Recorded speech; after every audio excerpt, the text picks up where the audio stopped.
Okay, I would like to call this meeting of the Prince William County School Board to order. A motion is in order for the approval of the meeting agenda. Ms. Zargarpur. Mr. Chairman, I move that the Prince William County School Board approve the meeting agenda as recommended. Do I have a second? Mr. Ms. Chairman, Wall. I second. Any discussion? Please vote. Are we doing this by hand or what are we doing? Okay. Let me sign in. Yep, good.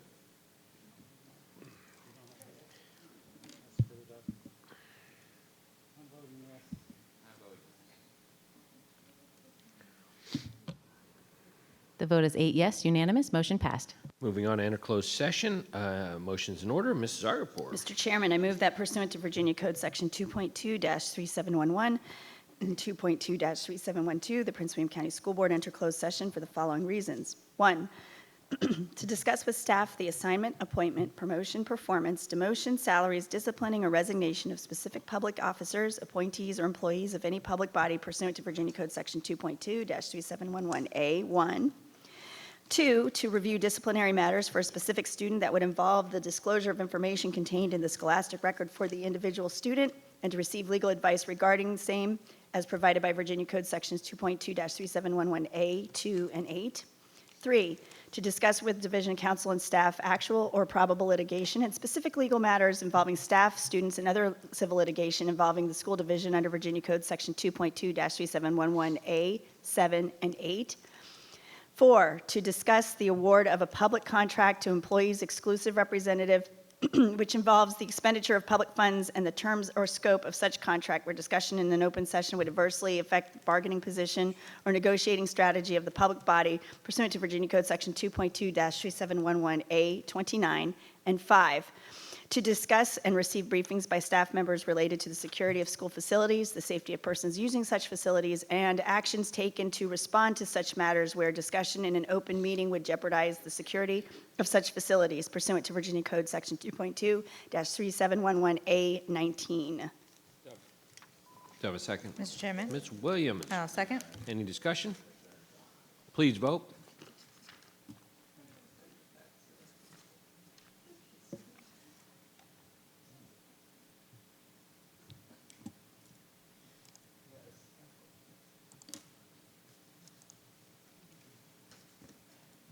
The vote is 8 yes, unanimous, motion passed. Okay.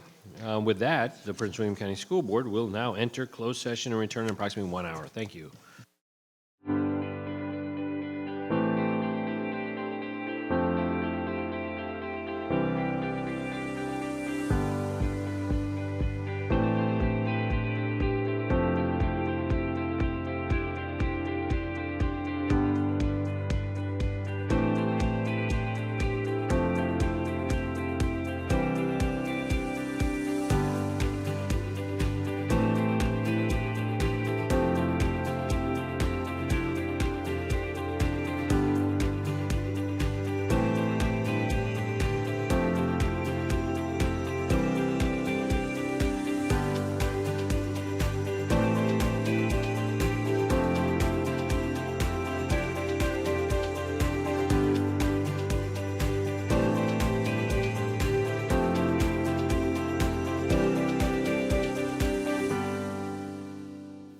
Prince William County School Board will return to open session from closed session. A motion for 8.01 closed session certification is in order. Ms. Zargarpur. Thank you, Mr. Chairman. I move that pursuant to Section 2.2-3712 of the Code of Virginia, that the closed session of Prince Williams County School Board meeting of November 6, 2024 be certified by adopting the following resolution. Now therefore be it resolved that the Prince William County School Board hereby certifies that, to the best of each member's knowledge, 1, only public business matters lawfully exempted from open meeting requirements were discussed in the closed meeting to which this certification resolution applies, and 2, only such public business matters as were identified in the motion convening the closed meeting were heard and discussed or considered by the school board.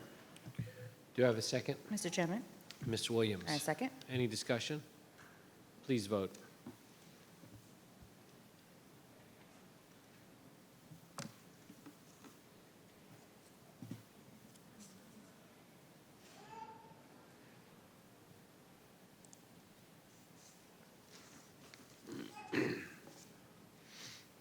The vote is 8 yes, unanimous, motion passed. Moving on to 9.01, approvals of appointments and releases. Ms. Zargarpur. Mr. Chairman, I move that the Prince William County School Board approve the appointments and releases of specific employees as presented in closed session. Do I have a second? Mr. Chairman, Ms. Wall. I second. Any discussion? Please vote.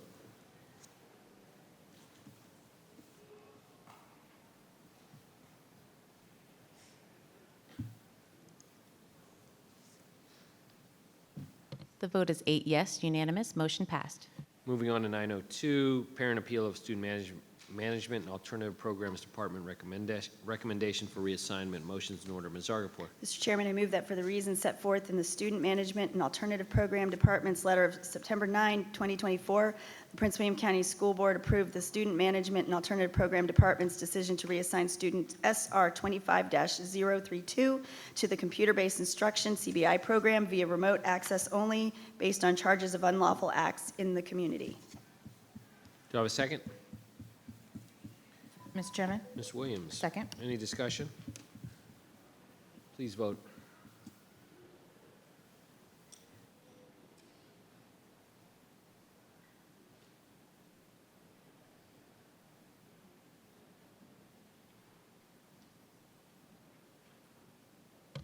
The vote is 8 yes, unanimous, motion passed. Okay, thank you. Next, this concludes the closed session action items. Moving on to Pledge of Allegiance, we would like to invite our student representative, Ala Rashid, here from Unity Reed High School to lead us in the Pledge of Allegiance. I pledge allegiance to the flag of the United States of America and to the republic for which it stands, one nation, under God, indivisible, with liberty and justice for all. Okay, thank you. So at this time, at the beginning of our meetings, we will do our Launching Thriving Futures focus. It's an opportunity to highlight the exemplary work being accomplished in our schools that fulfill our vision that every student will graduate with the knowledge, skills, and habits of mind necessary to create a thriving future for themselves and their community. We dedicate this time during our meetings to recognizing students, staff members, and schools that have earned an honor or an award at the state or national level. We appreciate how these honorees have positively represented Prince William County Public Schools, and the school board is proud to recognize them publicly for their accomplishments. Tonight, the school board will recognize several awards earned throughout our division. These awards honor outstanding efforts to prioritize the school community's achievements and student success. We begin our recognition with Jennifer Wall of the Gainesville District, who will introduce our first award winners. Ms. Wall.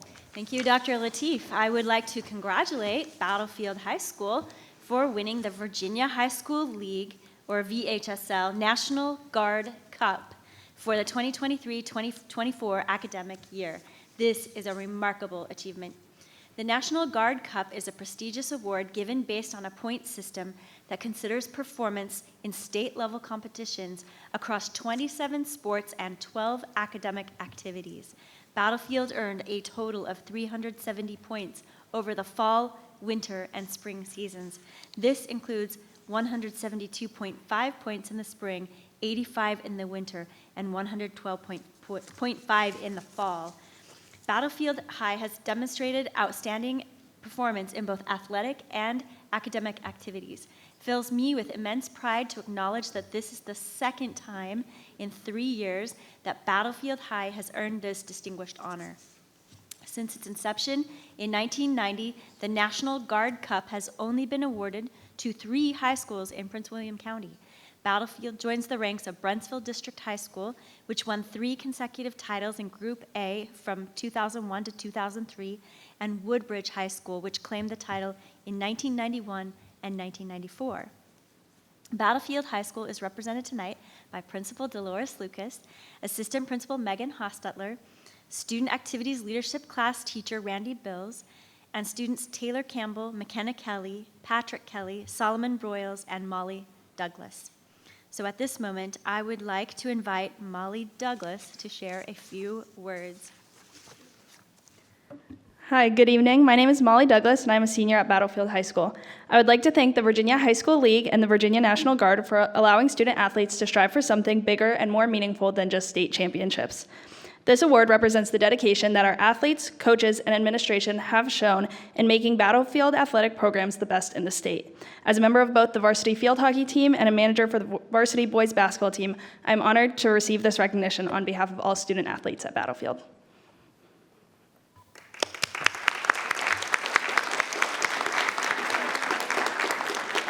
Thank you, Molly. And once again, congratulations to the students, faculty, and staff of Battlefield High School for this outstanding achievement. We look forward to celebrating many more successes with you in the future. Thank you, Ms. Wall. Up next is Mr. Tracy Blake of the Neabsco District. Mr. Blake. Thank you, Dr. Lateef. Congratulations, Mr. Michael Carter, on being named the Plumbing, Heating, Cooling Contractors Association National Teacher of the Year. We are proud of your commitment to the education of students at Garfield High School. The Plumbing, Heating, Cooling Contractors Association, or PHCC, recognized Garfield's Michael Carter as a 2024 National Plumbing Teacher of the Year. Mr. Carter previously won the 2024 Virginia Plumbing Teacher of the Year. Historically, the national award has been given to trade and industry school instructors, but Mr. Carter is the first high school teacher to be awarded Teacher of the Year by PHCC. Mr. Carter traveled to Birmingham, Alabama in October, where the award ceremony was held, and walked away with the top distinction. We are so proud of his achievements and contributions to the excellent education our students receive. Garfield is represented tonight by Mr. Carter, Principal Matt Matheson, Assistant Principal Tiffany Grisham, and Administrative Coordinator Brian Bassett. Additionally, we have Dr. Sarah Martin, the PWC Director of Career and Technical Education. I would now like to invite Mr. Michael Carter to say a few words. I'd like to thank everybody for recognizing me on this, Ms. Dade, all CTE, everybody behind me, my family, my students. It's a great honor. Thank you all.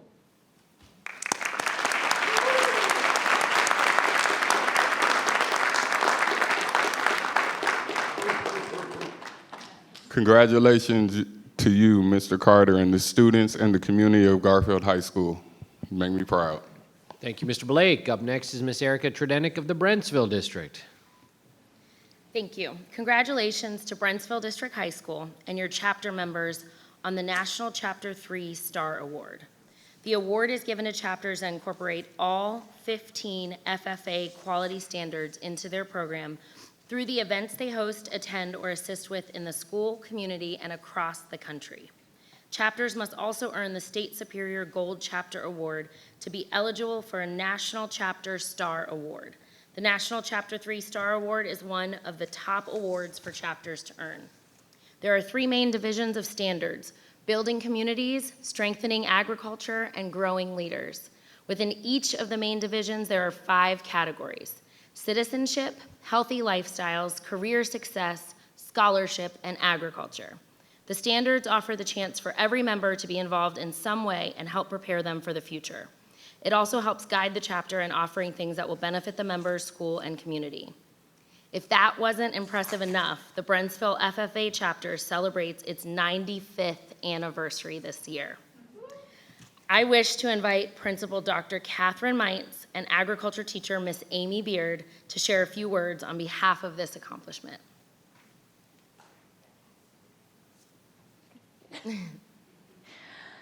Thank you very much, school board members, for recognizing our chapter tonight, as well as Dr. Meitz, who has been an incredible support system for our organization. Dr. Martin, I know she was here a moment ago. She is also a huge supporter of our program. Dr. McDade, thank you as well. Is she coming? There she comes. I see her. And I'd also like to recognize the members who are standing behind me, because without these young folks and their motivation and dedication to the FFA, which is something I'm incredibly passionate about, we wouldn't be standing here, and we would not have had the opportunity to earn the award that they received in Indianapolis just a few weeks ago. So behind me is Dr. Meitz And then some of our members, Charlie Outland, who is one of our officers. We have Chloe Ray, another officer, Samantha Grimm, Abigail Norris. We have Kaylee Johnson, Hunter Ringer, who is our president, Sean Stewart, and then Asher Johnson. We have Rory Ortiguera, Ali Yankee, and Ethan Brock, who is one of our officers as well. So these young folks are going to be leaders in our community and across the nation, and that is all thanks to a wonderful organization, the FFA. Thank you very much.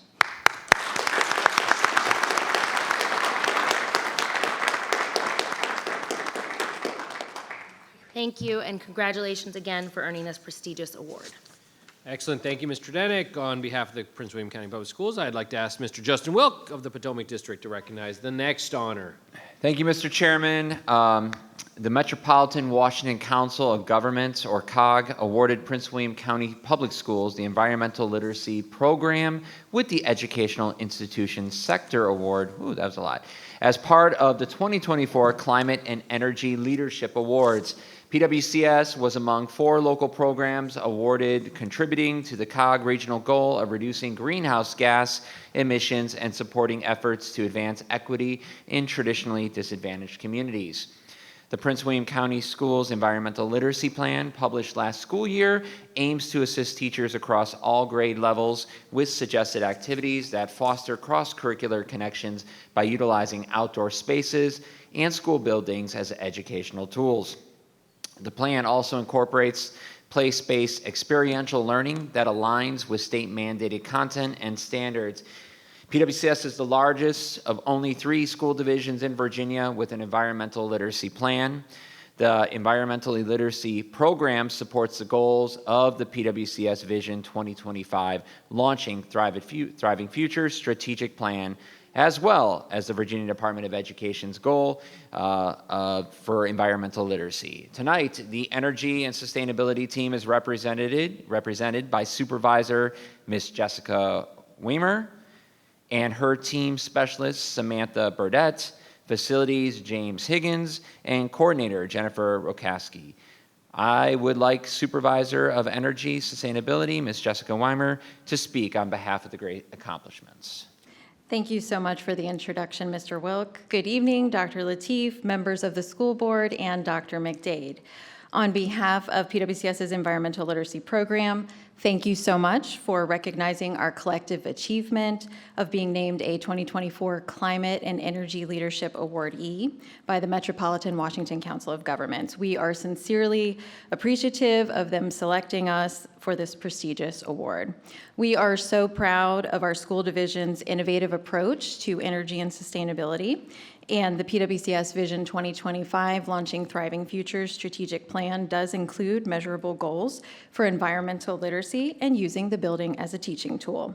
The school board's sustainability initiative and our sustainability policy and regulation give us direction. With these goals and guidance, we strive to make our environmental literacy program community connected, with an emphasis on student engagement. We are so fortunate to be able to collaborate with over 70 community partners who help us develop and implement unique opportunities for both students and staff through indoor and outdoor experiential learning. Our environmental literacy plan includes an alignment guide that identifies content standards and courses that support the development of environmental literacy across all grade levels and curriculums. Our students play a crucial role in all of our efforts. They conduct energy audits, reduce waste, and adopt sustainable behaviors through opportunities like the PWCS EcoQuest. Students can better understand their impact on the environment by using their buildings as teaching tools. In closing, we'd like to thank a lot of people who helped make earning this award possible for the school division. First, thank you so much to the school board, Dr. McDade, Mr. Bach, for your leadership and your guidance. Our team would like to give a special shout out to Melinda Landry, who is the lead author of the Environmental Literacy Plan and is an essential part of our team. Unfortunately, Melinda could not be here with us this evening, but we would like to recognize her outstanding leadership in this area. We'd also like to thank the Facilities Department, our Assistant Director, Assam Al-Jaber, as well as the department leaders from the Office of Teaching and Learning, and finally to all principals, staff, students, community members for their dedication to division-wide energy and environmental sustainability. By carrying out our collective vision, PWCS students will gain the knowledge and skills they need to contribute to a more sustainable future. Together, we are creating a framework for a resilient and environmentally conscious PWCS. Thank you all so much. Great work. Thank you. Thank you, Mr. Wilk, and thank you and congratulations to all our honorees this evening. We're very proud of all you. Can the parents, family members, staff, colleagues who are here, please rise to be recognized for your support of these great students and kids.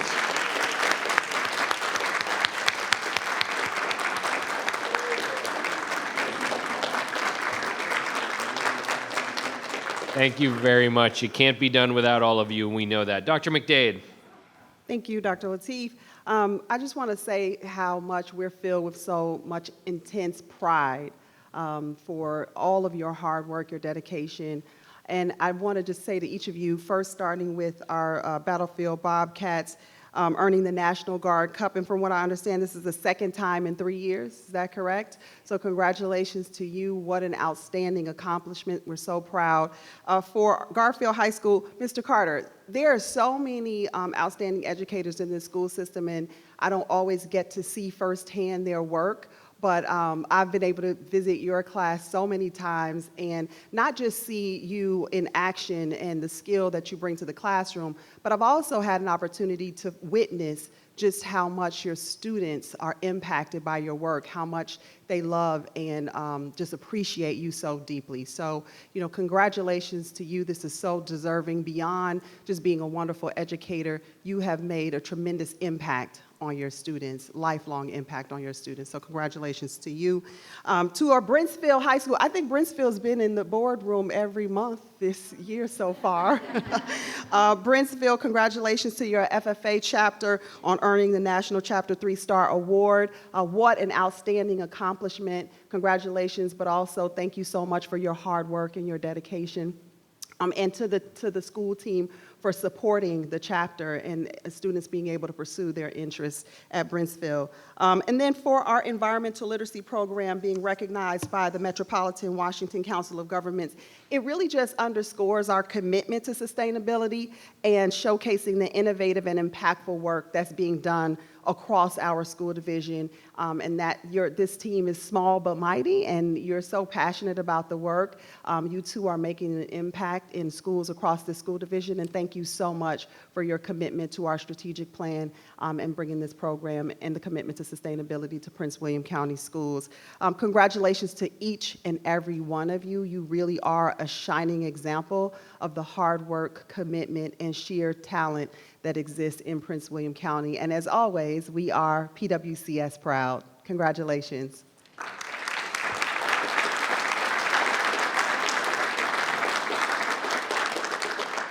Thank you, Dr. McDade. At this time, I'd like the honorees to come forward with a photo with the school board and receive a small token of our appreciation. We'll start the photos first start with our award-winning schools. We'll go with Battlefield first, Brentsville, Garfield, and then the second photo will include our Energy Sustainability team, and then Mr. Carter.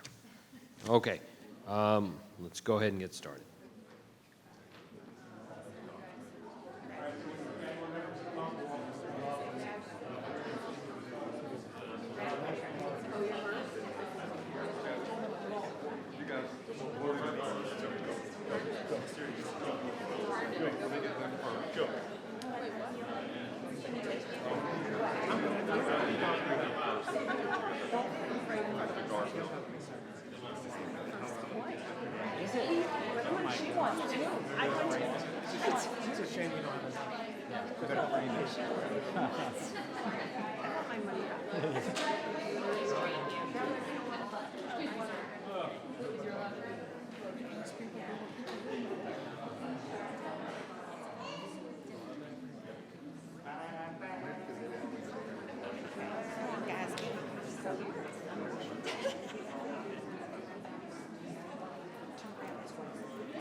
Yeah, sure.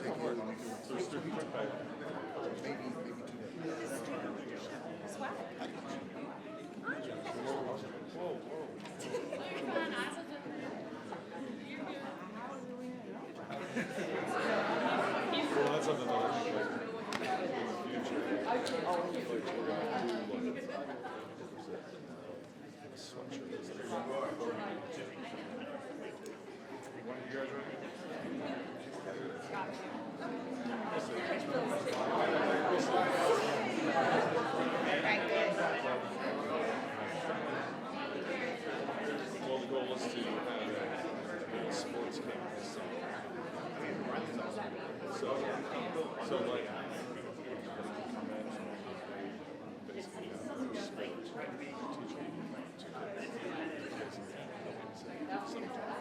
so the first hour. Hunter. I got it.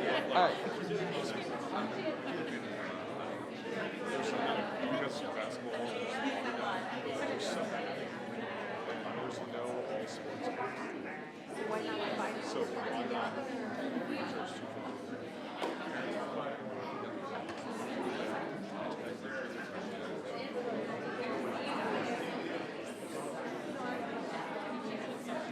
Sure. What are you gonna tell yourself? She supports it. All right.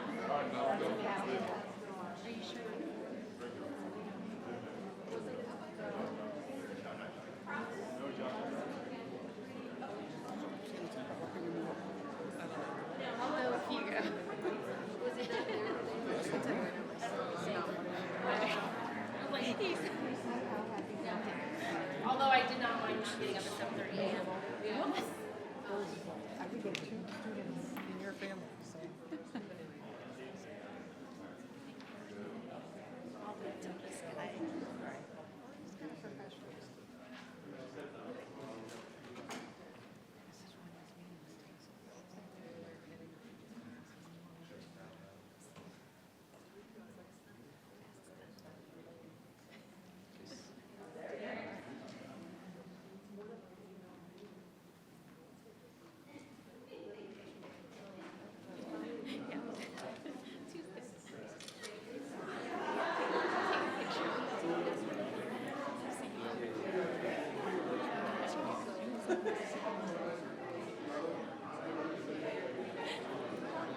He needs proof that he was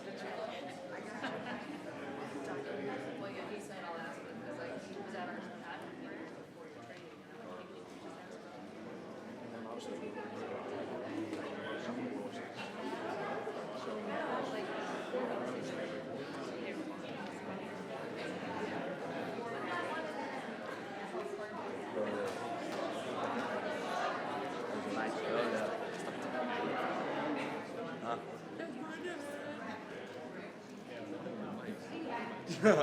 Fuck. That'd be too much.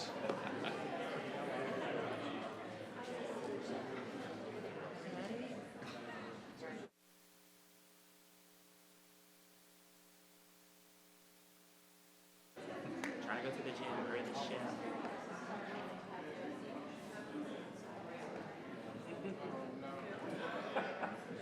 Smile, hold it. Smile, hold it. Only the few do that. Yeah, a few that brought up. Anybody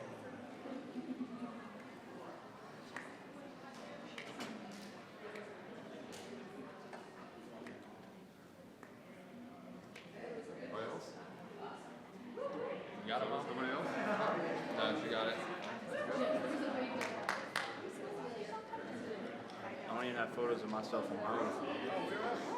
Do you want us to go around that way?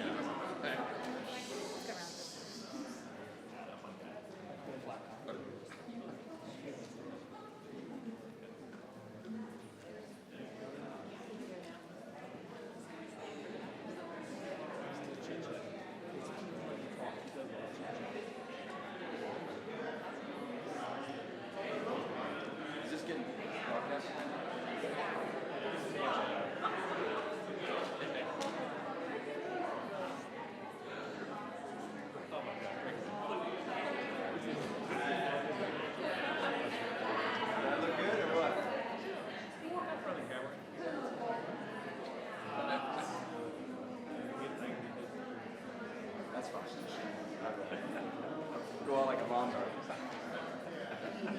See how long you can throw it. Yeah. Didn't you say longer? Yes. Same. Yeah, it took a little bit longer. Thank you. Good seeing you. What's going on, boss? How you doing? Yeah, I know. I came home. I'm glad. 3 months? Yeah. Leave for a little bit, come back. How's the transition from? They are actually. Yeah, I already have everything like lined up. I have just but the guy I'm looking for now, if I know what I'm doing, but I was in GE, so that's not that bad. But no one's have a job like this. You came right out of high school. This CSP is the same. Like, there's so many people coming in job-wise. It's hard not to get a job.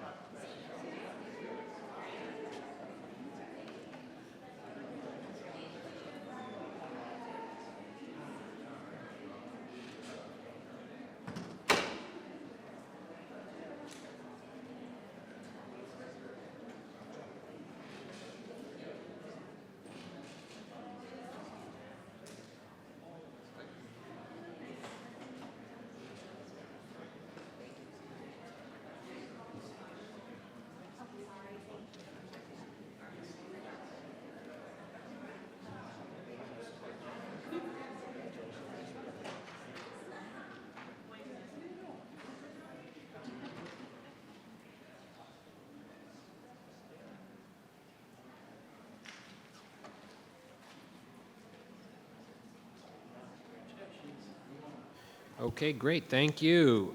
Next up is the adoption of consent agenda. Ms. Argapor, motion's in order. Mr. Chairman, I move that the Prince William County School Board approve the public meeting consent agenda as recommended. Do I have a second? Mr. Chairman?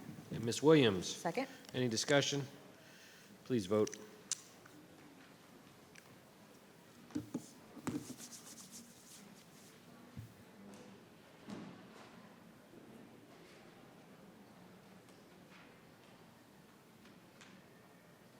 The vote is 8 yes, motion passed. Okay, moving on next to acknowledgements and recognitions. A motion in order, Ms. Argapor. Mr. Chairman, I move that the Prince William County School Board approve the acknowledgements and recognitions as recommended. Do I have a second? Mr. Chairman?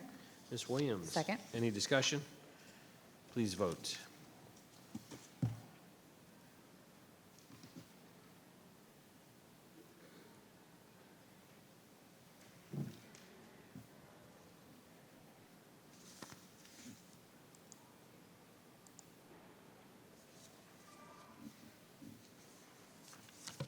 The vote is 7 yes, 1 abstain, Tredinick, motion passed. Okay, up next, citizen comment time. Those who've signed up in advance with the clerk may address the school board this evening when they're called to the podium. The citizen comment period for regular school board meetings is 1 hour, and citizens may speak on the agenda items or topics germane to the operations and policies of Prince William County Schools. Please use proper decorum and manners while at the podium, or you'll be asked to step aside.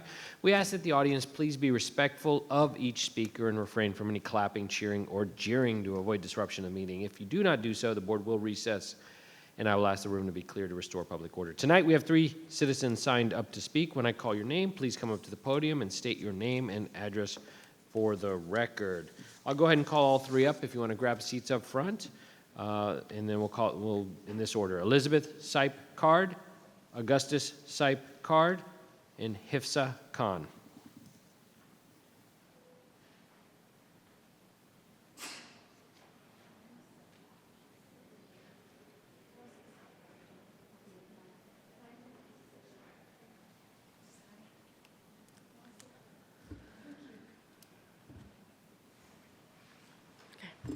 Good evening, thank you.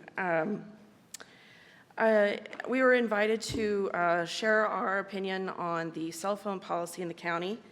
And sorry, I didn't state for the record that I'm in Woodbridge, Virginia. In my opinion, teachers have become the cell phone police in the classroom, so a good 5 to 10 minutes in the beginning of class time is not devoted to content. It's more about policing the phone. So maybe some incentives to not use a phone, an idea having recess during PE time or during lunchtime so that there's more activity and interaction with the students.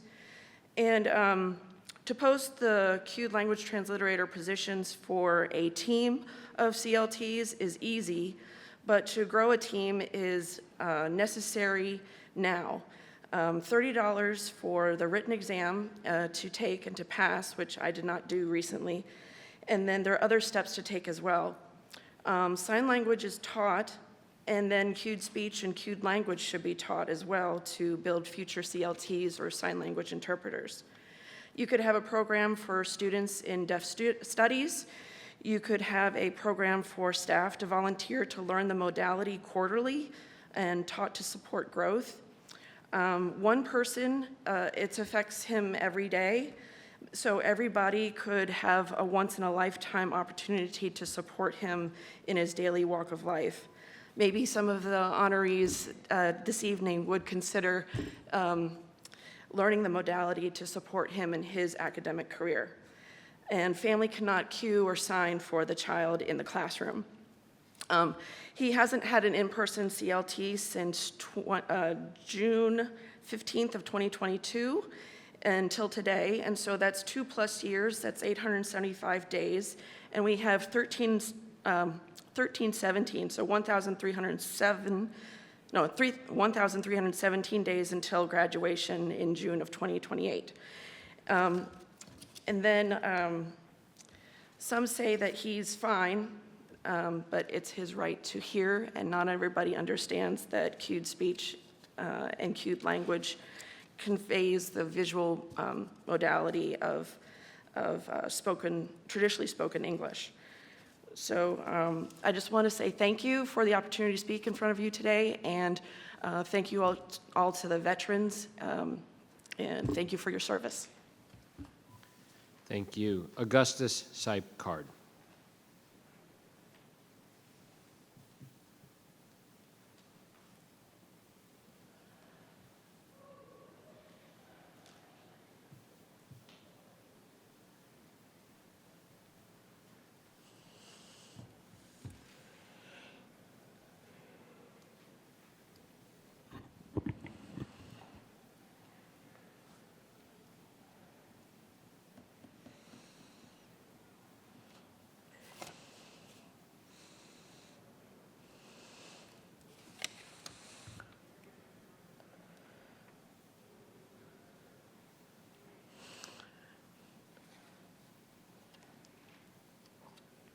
Hello, I am Augustus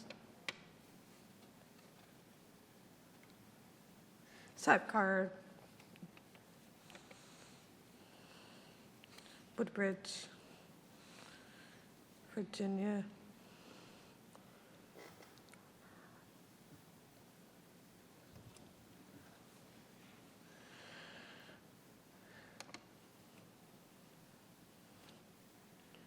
Cell phone use for me, reasons, challenge with my deaf. So 1, challenge is that you're deaf. 2, Live captions from my phone. 3, call, FaceTime, my emergencies, captions, and my mom can cue to me using cued speech or language. 4, text peers or teachers with helping. 5, using a calculator or tools on my phone with a subject. 6, common caption apps that can help me. Communication apps, I meant.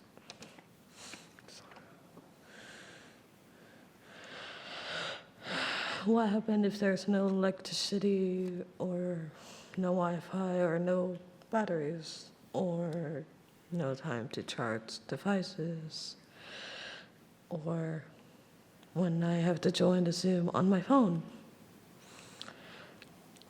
I need a team of CLT executes speech language translators in person, not virtual. If not, please do not take my cell phone. Thank you. Thank you. Next, Hifsa Khan.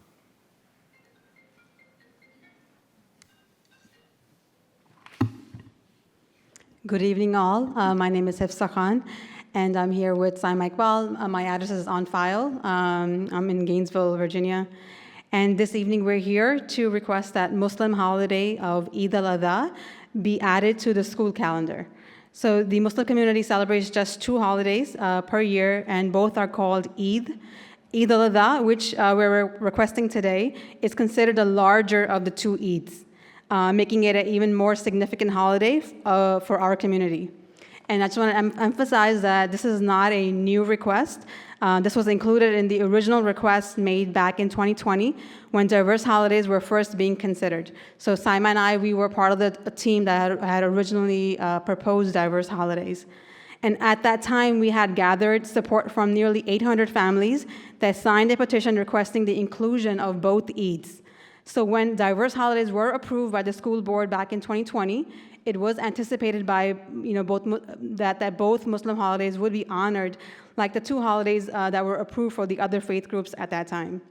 However, it was understood that since Muslim holidays follow a lunar calendar and Eid al-Adha was falling during the summer break, that it will be included eventually once it started to fall in the school calendar year.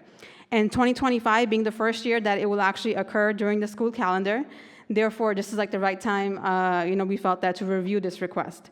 So we also know that Prince William County Schools, they grant excused absences for religious holidays, but many students are reluctant to take that day off. They worry about falling behind, missing crucial instruction time, and for their ongoing extracurricular activities. So as a result, many don't observe Eid when it falls on a school day, which can impact their sense of identity and their self-confidence. Students, shouldn't have to choose between school and celebrating a major holiday, and especially with Eid al-Adha falling around SOL season time for next year, for next several years actually, many students will hesitate to take that day off. Adding it as a holiday would relieve this pressure and allow students to celebrate freely without compromising on their academic and also their extracurricular responsibilities. Furthermore, Eid al-Adha is a unique holiday that it can increase a sense of unity, I feel, across multiple faiths, because its roots are based on the story of Prophet Abraham and his family. This holiday reflects how, at the core, we have so much more in common than we are different. In a world that often feels divided, celebrating this holiday can remind us of the values we share and celebrate common ground that brings us closer together as a community. Lastly, approval of this holiday will send a message of inclusion to young children whose worldviews and identities are just beginning to form. It is more than just a day off. It's a chance for students to feel included, valued, and seen by their school leadership. We thank you for considering this and your ongoing commitment to diversity and an inclusive environment. Thank you, Ms. Thank you. Okay, thank you. That will be the end of citizen comment time for this evening. We're going to move on to Office of Associate Superintendent, School Level Information, 1501, PWCS Cell Phone and Personal Electronic Communication Device Pilot, and Future Recommendation Presentation. I will turn this over to Dr. McDade, but before I do so, the staff will be presenting the pilot study, the conclusions from the study, and recommendations at the next school board meeting board members will come with recommendations or motions because this will be ultimately a school board decision. This will be discussed at the next meeting, and then, is that a first read, or are we voting on it that time? Wade, well, would it be a first read? It's a motion then, right, at the next meeting? What are we doing, Wade? It'll be a first reading? So we would settle on a motion and then do the first reading and then act on it in the first meeting in December. So it'll be November 19th where we would do a first reading on a motion that the board would sort of come to some level of conclusion on. Okay, Dr. McDade. Thank you, Dr. Lateef.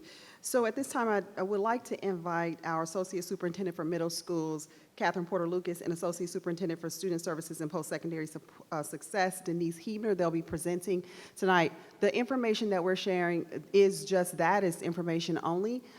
Prior to, we'll just kind of do a little bit of historical context. In the spring of last year, before the school year concluded, the board had an interest at looking at, cell phone usage in schools and the impact that it has on the learning environment. So this was long before the executive order came out. Then after the summer, the executive order came out. We were already in full swing in instituting a pilot for middle school and high school.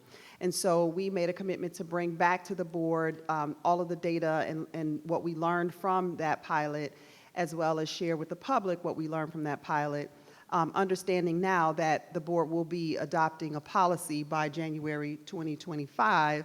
So this information we're sharing is to bring to the board information on what happened with the cell phone usage pilot in our schools so that the board can make a decision on the policy.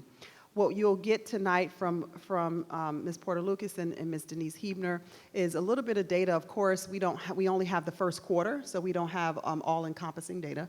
So we'll share what we have, as well as some survey information, and we do still have some surveys that are out.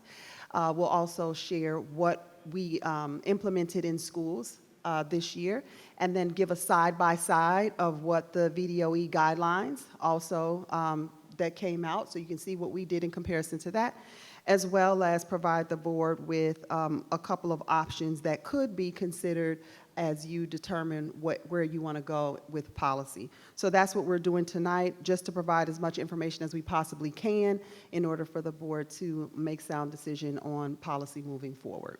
So Ms. Porter-Lucas, we'll start with you. Thank you, Dr. McDade. Good evening, Chairman Lateef, Vice Chair Zargarpur, members of the school board. As was shared, this presentation will provide an overview of the PWCS cell phone pilot, an overview of the VDOE guidance, recommendations for the next phase of implementation, and policy considerations. In the spring of 2024, we as a school division began reviewing research and feedback about our students and the distractions at school due to cell phone usage. This slide highlights two examples of how students are impacted, with 97% of students using phones during school and spending an average of 43 minutes per day primarily on social media, YouTube, and gaming, and more than half of students receiving more than 200 notifications per day, 23% of them occurring during school. Therefore, we began exploring a cell phone pilot for the 24-25 school year with the intent to support students in their academic success by removing a major distraction, promoting face-to-face social interactions and connections, increasing student engagement and class participation, and helping students understand appropriate and responsible technology use. On this slide, you see the list of our pilot schools. We started with the middle level, since the majority of our middle schools already had an off and away for the day cell phone policy previously, and we added our 13 high schools. The middle level also includes our combination schools, the Knoxville School, Porter Traditional, and Pennington Traditional, so the pilot includes elementary age students as well. Our cell phone work group established guidelines that were implemented at the start of this school year. For K-8 students, our guidelines devices were silenced and stored away during the school day. Dual-purpose watches are allowed, but wireless devices wireless features are turned off and on airplane mode. Devices are allowed on school buses if they do not distract the driver or compromise safety or violate rules.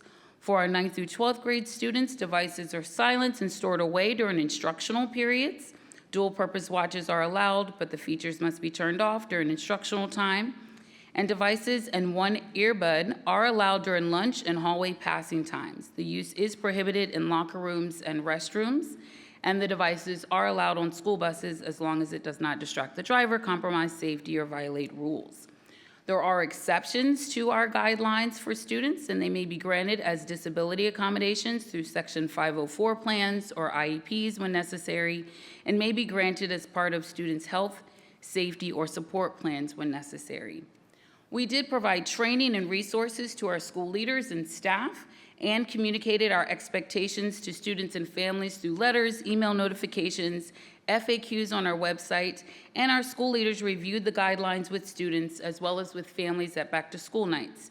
We spent time sharing with students and families the purpose of the cell phone pilot and the benefits of restricting cell phone usage during school. On this slide, it shows our response matrix. Having the same responses and consequences across all schools has been the key to the success of our pilot. So for the first cell phone infraction, you'll see the device is surrendered, the device is returned at the end of the class period, the student signs an acknowledgement form, and it is recorded in the hub, which is our student information system. For the second offense, the device is surrendered, locked in the main office. The student can receive the device at the end of the school day, and the staff member reaches out to a parent or guardian, and it is recorded in our student information system, the hub. And then if there's a third offense, the device is surrendered, locked in the main office. This time, the student completes a healthy cell phone use module, and the parent or guardian must retrieve the device from the school. It is documented as a referral in our system, and the parent or guardian signs an acknowledgement of further consequences form. Based on our feedback, overall, families, staff, and students feel that the implementation of the new wireless device guidelines is going well, and our pilot schools are effectively implementing the guidance. As Dr. McDade shared, as we made preparation to implement our pilot, on July 9th, Governor Youngkin issued an executive order establishing cell phone free education in public schools. In September, the Virginia Department of Education shared final guidance, and now I'm going to provide an overview of the VDOE guidance, starting with key terms. So when you look at bell to bell, that's the time from when the first bell rings at the start of the school day to begin instructional time until the dismissal bell rings at the end of the academic school day. Bell to bell includes lunch and time in between class periods. In the VDOE guidance, cell phone free education is the age-appropriate elimination or restriction of cell phones and other personal electronic communication devices in public schools. Personal electronic communication device definition is any personal device that connects to a smartphone, internet, cellular Wi-Fi network, or similar devices, including smartwatches, headphones, laptops, and tablets. And stored means devices are not carried on the student's person. For example, it's in a backpack, locker, locked pouch, or designated classroom area. According to the VDOE guidance, each public school system must establish clear procedures for off-site events or activities, including all school-sponsored events or field trips and transportation. During instructional time, students must use school-based communication tools in the office, classroom, or other centralized location to communicate non-emergency needs with parents. Parents should use school-based communication tools and channels to communicate emergencies during instructional time. And if a student travels to a different campus during the school day, they must adhere to the building's policy and procedures for cell phones and personal electronic communication devices. According to the VDOE guidance, public schools must consider students with a disability, else students with a documented language barrier, students' IEPs and 504 plans when creating policies regarding cell phone and personal electronic communication device access, usage, and storage protocols, and should provide school-based devices for assistive technology where appropriate. School divisions must publicly share how school-based personnel are trained to manage crisis and emergency situations, reunification plans, and family notification processes during crisis situations. Public schools should notify parents at the start of the school year about any updates to the annual crisis emergency plan and clearly outline the communications plan for parent notification should a school-based emergency or crisis occur, including any relevant or timely follow-up information regarding a school-based emergency event. The VDOE guidance recommends that school divisions be clear in their emergency communication protocols, whether or not students can access their stored cell phone and or personal electronic communication device during a school-based emergency, and communicate this policy clearly to parents and students. Training and communication plans should be updated. Adults in the school should lead by example and have clear boundaries around their own use of cell phones for emergency or crisis communication purposes. And in the event of an emergency, it is important for adults to have access to a cell phone or classroom phone to coordinate crisis notification and emergency safety plans. Family-based emergencies should be communicated directly with the front office of their child's school, and schools should clearly define a family-based emergency and communicate this definition and family-based emergency protocol with parents. VDOE guidance provides specific recommendations for each level. So on the left, you will find the VDOE guidance for the level, and on the right side are the recommendations based on our successful pilot this year. We developed a cell phone focus group consisting of school leaders, staff, high school students, parents, and central office staff. We met regularly to discuss the pilot and make recommendations. We surveyed students, staff, and parents in 8 of our pilot schools, and we reviewed feedback. And this is option 1 based on the feedback. So for elementary, cell phones or personal electronic devices must be turned off and stored away at all times while in the school building and on school grounds. And combination schools such as the Nokesville School, Pennington Traditional, and Porter Traditional would follow the elementary guidance. For middle school, the recommendation is to continue with off and away for the day. Cell phones and personal electronic communication devices, including AirPods, smartwatches, must be turned off and stored away from the student's person, including their pocket. And cell phones and personal electronic communication device storage begins at the first tardy bell and ends at the dismissal bell. Once the final bell rings for the school day, students can access their cell phones and personal electronic communication devices. The recommendation for high school is cell phones and personal electronic communication devices, including AirPods and smartwatches, will not be utilized during instructional time. Cell phones and personal electronic communication devices must remain turned off and stored away from the student's person, including their pocket, during instructional time, and students will be permitted to utilize cell phones and 1 earbud during hall exchanges and during their assigned lunch. Use is prohibited in locker rooms and restrooms. Again, option 1 is based on feedback from stakeholders, including high school principals, student representatives, and parent feedback. Option 1 also accounts for high school students who have outside responsibilities or are learning to be responsible digital citizens. For option 1, for all students, it's recommended that cell phones and personal electronic communication devices be allowed on school buses as long as it does not distract the driver, compromise safety, or violate the prohibited content and use for all students. For field trips, cell phones and personal electronic communication devices must be off and away during instructional field trips unless required as an instructional tool. Devices would be allowed on school buses, again, if they do not distract the driver or compromise safety or violate rules. For staff expectations, all staff communications with students will comply with Regulation 503-1, Standards of Professional Conduct for all employees, and staff should model the behavior of appropriate cell phone and personal electronic communication device use. For recommendations for emergency protocols, school-based staff supervising students shall have access to a cell phone if designated by the division or a classroom phone to coordinate crisis communications and emergency plans should the need arise. Students will be instructed not to use personal electronic communication devices during an emergency. If a personal electronic communication device is needed to contact a parent or guardian as part of a reunification following an emergency, staff will provide direction to students when approved to do so. School leaders will reiterate that family-based emergencies should be communicated to the front office, and we will clearly define what constitutes family-based emergencies and non-emergency drop-offs and communicate school procedures to all families.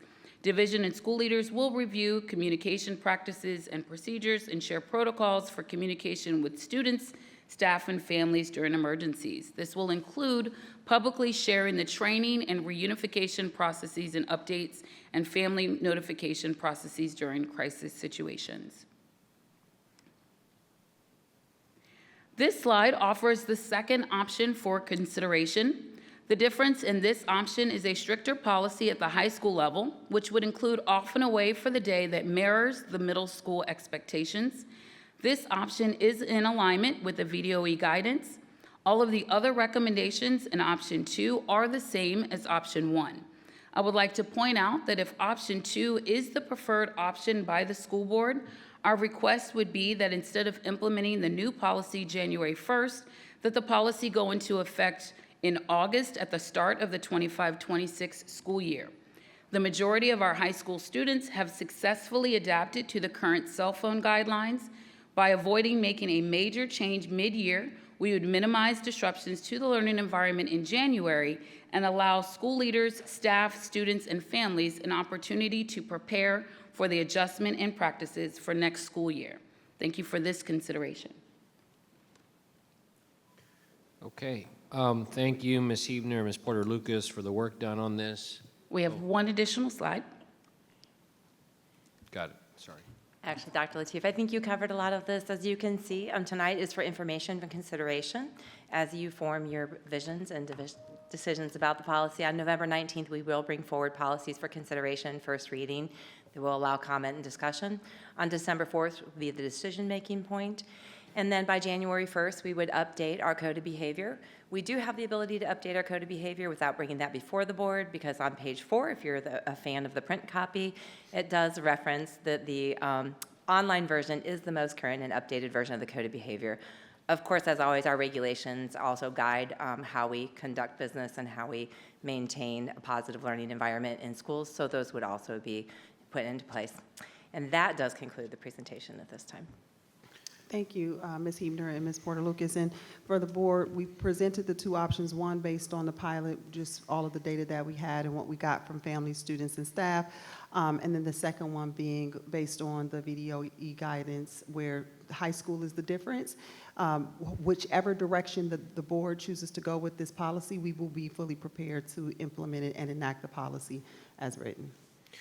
Appreciate it, Dr. McDade. Ms. Huebner, Ms. Porter-Lucas, thank you for this great work on this pilot. We really appreciate it. At this time, I'd ask the board members to, if they have questions about the pilot and things that they'd like to clarify, do that. As Dr. McDade pointed out, at this next board meeting, we can come with option 1, we can come with option 2, we can come with another option if the board so chooses, based on where we seem to come to some agreement on something that will get a majority support.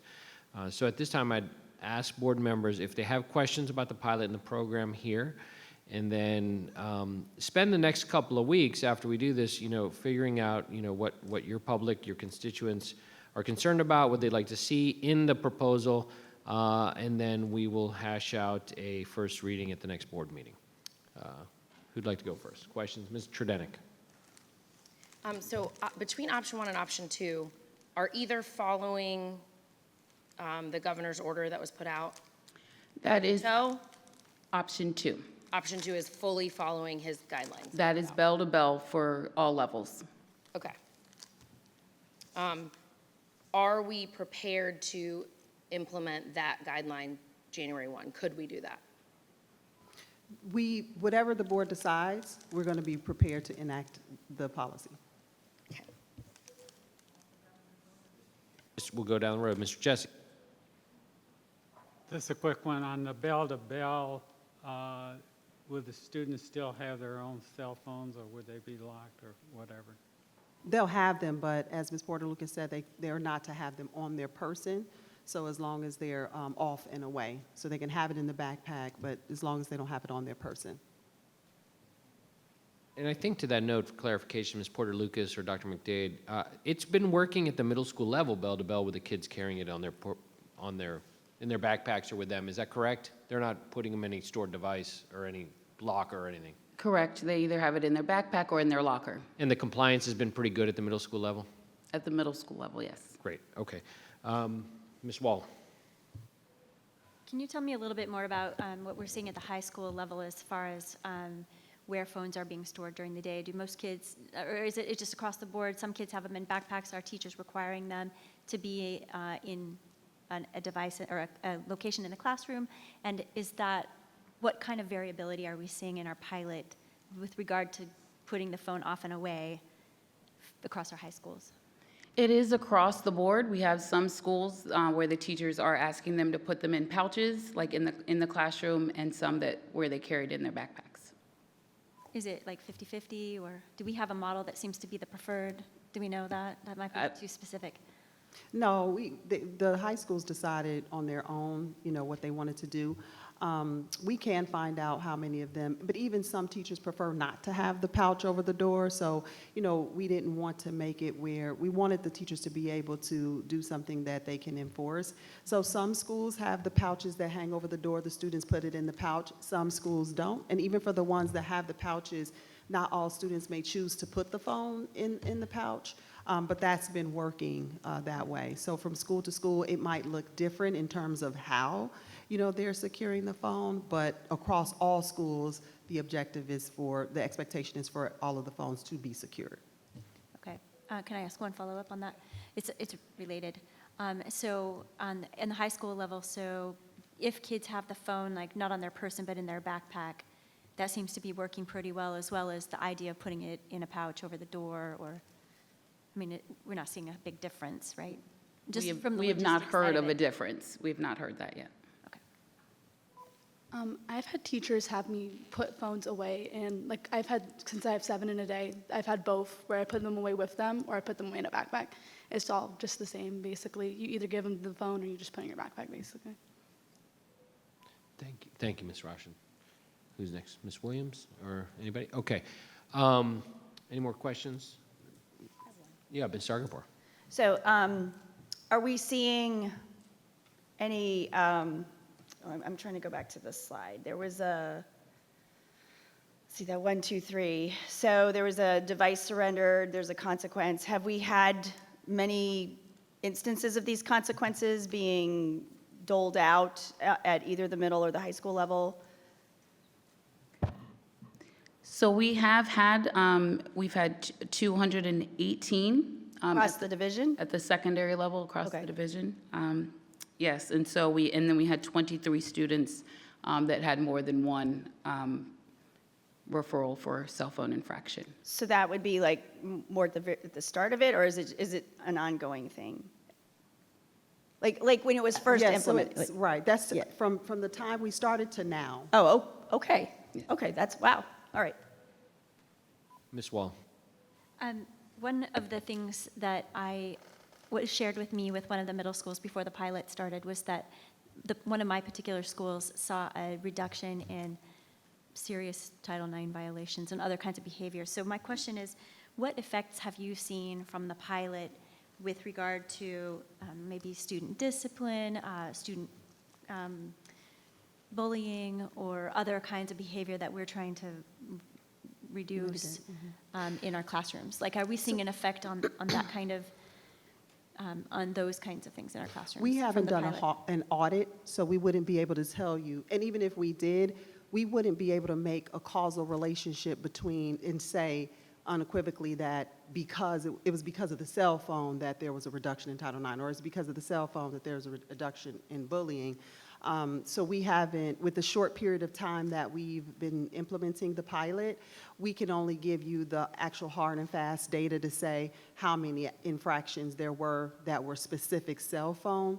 It would be hard for us to make the case that it was the cell phone was the reason that, these things, if there was a shift, that was the reason. But right now, we don't have any type of analysis to pull. We haven't pulled all of the infraction data, disaggregated that by the different categories, and then tried to make some causal relationship between a reduction in those infractions and the amount of cell phone infractions that we have. So that kind of study we haven't done, and we wouldn't have enough data at this juncture. That would be something that we would have to do year-long, but then even then, it would be kind of hard to prove that one data set impacted the other. But we haven't pulled. That's a great question about.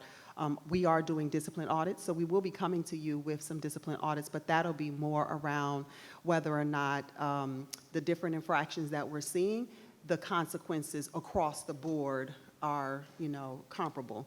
That's the kind of data that we've been trying to study now, but not to the level that you're saying as it relates to cell phones specifically. I mean, that makes sense. There are many things that we're doing to try to address student behavior, and it might be difficult to tease out which one is having the greatest effect. That might be more of a Freakonomics project, but which would make a great podcast, by the way, if somebody wants to do that, or a research project. But I suppose we may have some anecdotal evidence, but it would be hard to prove it. I have heard students say things like, "I've made more friends this year. I know more kids' names. We are enjoying each other's company. I'm seeing faces at lunch." Things like this is what I am hearing. It's hard to capture as well in the data. But I guess if we're looking for qualitative evidence that this is working, capturing some students' comments like that, I've heard that from teachers and students, actually. So I don't know if we can capture that or not, but I just wanted to put that out there, that I am hearing positive things about the pilot. Thank you, Ms. Wall. Ms. Tredenick, and then Mr. Jesse. It's no secret that I've been a big fan of the bell-to-bell, take the cell phones away, put them in their backpacks. I guess my question would be, have we heard of any instances of them not having the phones being harmful to them in any way, shape, or form? Any sort of harm being caused by us doing this pilot or taking away their phones? No. Okay. We've not gotten feedback that there is harm to students by taking the cell phone in any way. The only feedback that we've gotten really has been, I do think that across the board, most students, and again, this is just all anecdotal, just based on visits to schools, talking to students, talking to staff. Overall, in the pilot, there has been positive feedback where students have said that having the phones off in the classroom has removed a distraction. More students than not have felt like not having it in the classroom has been beneficial to them.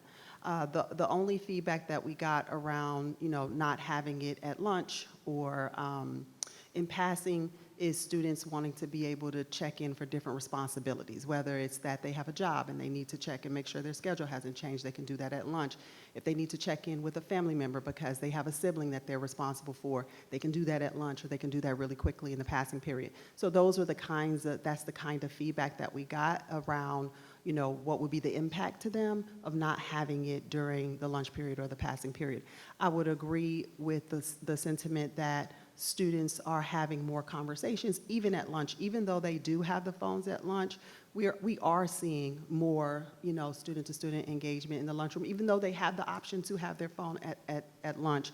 But the students have been really responsible in the pilot, and we have gotten really great feedback across the board. Certainly nothing is perfect, but no, there's not been any feedback that it will cause harm to them to not have the cell phone. Thank you. The other feedback that I got, I've also been asking, and the teens are very honest about, what happens. And I do think things are different depending on the teacher, depending on the environment, whatever. We can't control that, but it's very site-based, it's very classroom-based, it's very, dependent on the school, which I'm noticing that variable in my own children, who are still able to text me and, do things certain times a day, depending on, which day, which period, which I think, I feel for the teachers in the sense that they don't have time to police that all day long when they're trying to teach these kids. And I think the benefit of that being in the backpack and them saying we never see it again is huge. You know, again, like I said, it's no secret that I would love that to go in a backpack and never come out to the end of the day. And the teens that just spoke to me last week, you know, they said, we need to learn how to be responsible with these phones. And I said, and how long are you in school for? And they said, 7 a.m. to 2 p.m. I said, well, you got the rest of your day to be responsible with that cell phone then. And they were like, okay. But, you know, I think there's pros and cons. And I think as a parent, I know that it's worked in some ways, but they do find ways to get to it, and we can't control every kid. So, but, you know, I'm going for that bell to bell, so. Mr. Jesse, and go ahead. I just realized when we were talking here, and I don't know why I didn't realize it before, that the 13 high schools have already been participating in this program. And I'm assuming it wasn't a bell-to-bell, or did that differ between the 13 schools? So our high schools currently, as part of the pilot, they are not bell-to-bell. Students are able to have their phones in the hallway passing times and at lunch, but they are off and away during instructional periods, so during class periods. But none of them were doing the bell-to-bell? No, sir. Not at the high school. Okay. To me, that's interesting because if we decide to go with the first plan, it's not going to be a change to anything because that's what they've been used to. But yeah, I do think there's some merit if we are going to change, since we allow the students to be there for the first half of the year, we should wait until next year to implement it. And the kids coming in as freshmen, they're used to it already. So that's something to think about. Thank you. And thank you, Mr. Jesse. And that is, as we go into the discussion at next week's meeting, or the next board meeting where we discuss the actual motions and the merits of each motion, I'm happy to hear more about that. Ms. Williams, questions? I was just wondering, are we training staff on how to respond when parents call in? Because, you know, you could get varied responses, and then teachers in the classroom, so they know when or when not to interrupt, because we have phones in the classroom, right? But do we have any sense of how the division feels, what would be an appropriate time to interrupt versus sending a note down to the classroom or getting a student? I just want to make sure we're covering it on the school day end, because we can tell students to keep their cell phones off, and that's great, but we also have parents that still order lunch for students, and if there's a change in plans during the day and how you get to those students, because I know it's very stressful. We spent the past several years of direct contact, family members to students, but now we're going back sort of to the way that it was. And I also wanted to know, after this policy goes into effect, can we track year over year the disciplinary, intentionally year over year, the disciplinary outcomes from this policy? Because referrals can lead to suspensions and so forth, but obviously we haven't gotten there yet and it's very early. So I just want to be mindful of that. And then, yeah, that's it. Thank you. Okay. You had a couple of things. One, we absolutely can track, and we're already tracking the infractions to date. So we can definitely, it'll be good to study too from when we first started over the years, what that looks like in schools. The second question I'm going to have to call on Ms. Porter, because I did hear you say in the presentation earlier that we did do training. We did provide training. We actually provided a toolkit for our school leaders to work with their front office teams to develop systems for how we are going to handle those, those phone calls and those messages that come in to our middle schools that need to be, delivered to the student, or the student needs to get the information without their phone. So we did provide that for our schools. And it's the same from school to school? It differs. It does differ. And so that's part of the feedback that we have gotten as part of our survey from our schools. Just, how is it working? Getting feedback from families. If they feel like they're not getting the messages, we address those with the individual schools. Okay, thank you. Mr. Blake. Thank you for that presentation. I have just one question. Just one question. I want to know, how much of a disruption would this cause to the school culture and to the instruction of the students behavior-wise, instruction just of us going to bell to bell? Like, would it be a revolt? Would you know, like, what would happen? Yeah, so you're meaning if we do it, period, or at the time? Are you referring to?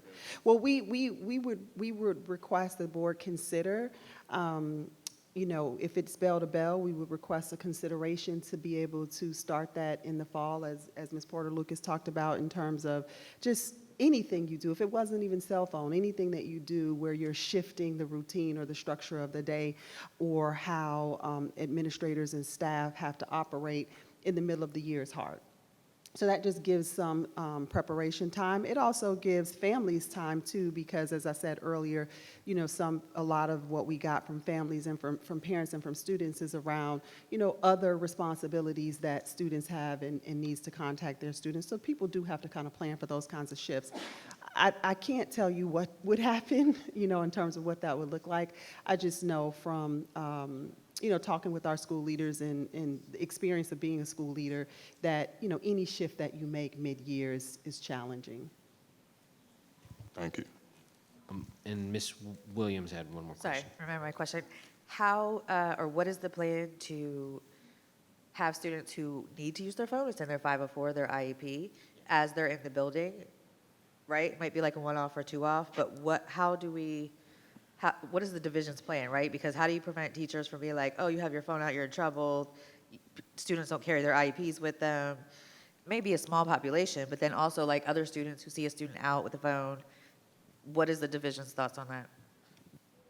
Well, the one thing, so teachers know their students that have, you know, a plan. So they have to know because they're responsible for executing what's in the plan. So they would know that.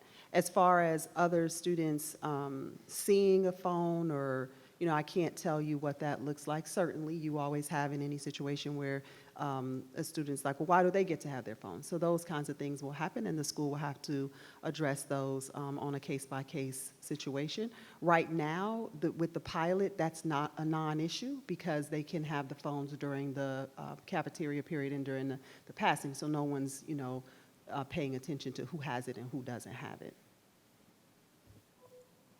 Mr. Wilk. Thank you, Mr. Chairman. Just some quick feedback questions, I guess, in general. With slide number 6, as everyone knows, my feelings about the code of behavior. I'm just requesting if it could be maybe amended a little bit more to show what actually happens with 2 referrals, 3 referrals for the habitual students that commit this. Because right now it just says 3, and I'm assuming 4 is also a referral and 5. So I'm curious how that, you know, adds up, compounds the discipline policy on that. So that would be helpful if you could, just a suggestion. And the last one, and I apologize, I forgot it was answered, if it was answered already in an email. Are there plans to do any type of formal survey with staff or of the students versus like me put a Google survey out on Facebook or something? I would prefer it be more formalized, but I'm just curious to get the student voice, the staff voice. I know you guys keep on saying like we got some feedback and stuff like that, which I think that's great and that's very helpful. I'm just curious if, I know you're waiting to answer me. I'll stop. Go ahead. No, it's fine. No, I was just curious about the plan, if there's going to be any more feedback coming from the students or teachers. At this time, we only plan to bring to you the results of the pilot. Okay. So the survey that we do have was from some of the schools in the pilot, but certainly if it is the will of the board to do a full-scale survey of all families and students, we're happy to try to make that happen. But we do have data, and typically a subset of data is a representative sample. So that's why we went with that. So it's totally up to if the board would like for us to do something more, but we do think that we have a large enough sample to give the sentiment of what has happened with the pilot thus far. Okay. And so we then, didn't have any plan to do anything further. Okay, and then I'm assuming also the principal leadership feedback from these buildings as well, right? You guys, okay, for sure. Okay, thank you. Mr. Jesse. I just have to do this. My buddy back there has his phone with the lights on. It was just very, very distracting. No. Thank you, Mr. Jesse. Yeah, another good point.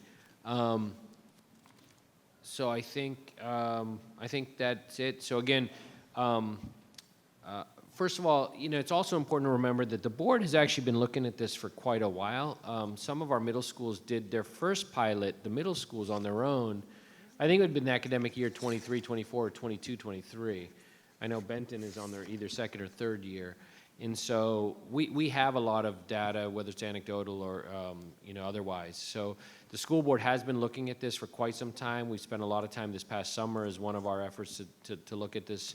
And so it is something that has been on the mind of the board, which is why the pilots have been done. And we appreciate all the work by all the schools this year and all the students participating. And we really appreciate it. And we will take everyone's thoughts into consideration. So over the next 2 weeks, I would recommend that, citizens, students, faculty, staff, please reach out to board members with concerns, thoughts about how you'd like to see this go forward. And the school board will come forward with some motions to see where we can come to some agreement and collaboration. I do have one point of clarification. If you would, I know Mr. Wilk gave the recommendation to make some considerations in revising the discipline structure, so we can bring that forward as well. So if that's the wish. Sure. Okay, so we can bring that forward as well. As you best wish. Okay. I mean, that's fine. Whatever works. Okay, I think that's good. Good discussion, folks. We're going to move on next to, I think I have on my list, am I looking at it right, student representative time? Or is there something else? Oh, school calendar. What did I do? 1601, let's go. School calendar.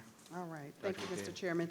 So I would like to invite our Associate Superintendent for Teaching and Learning, Dr. Stephanie Sullivan, and she'll be presenting an update on the 25-26 school calendar.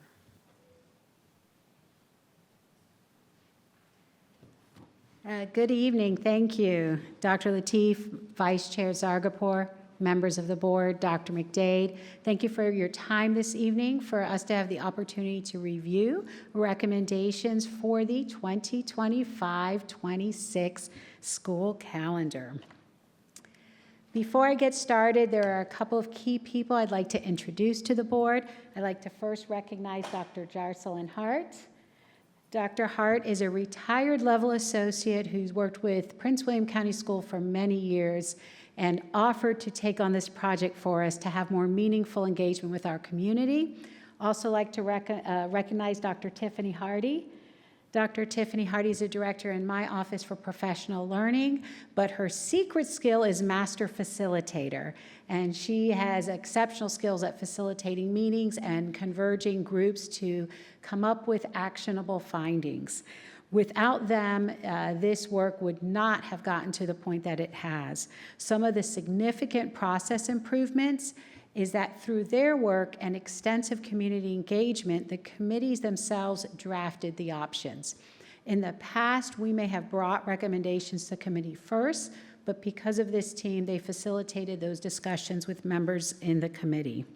Committee members were teachers, principals, students, parents, we included the election office, support staff, PWEA representatives, and central office staff. They spent a significant amount of hours going through all the details that go into developing a school calendar, and for all their time, I thank them.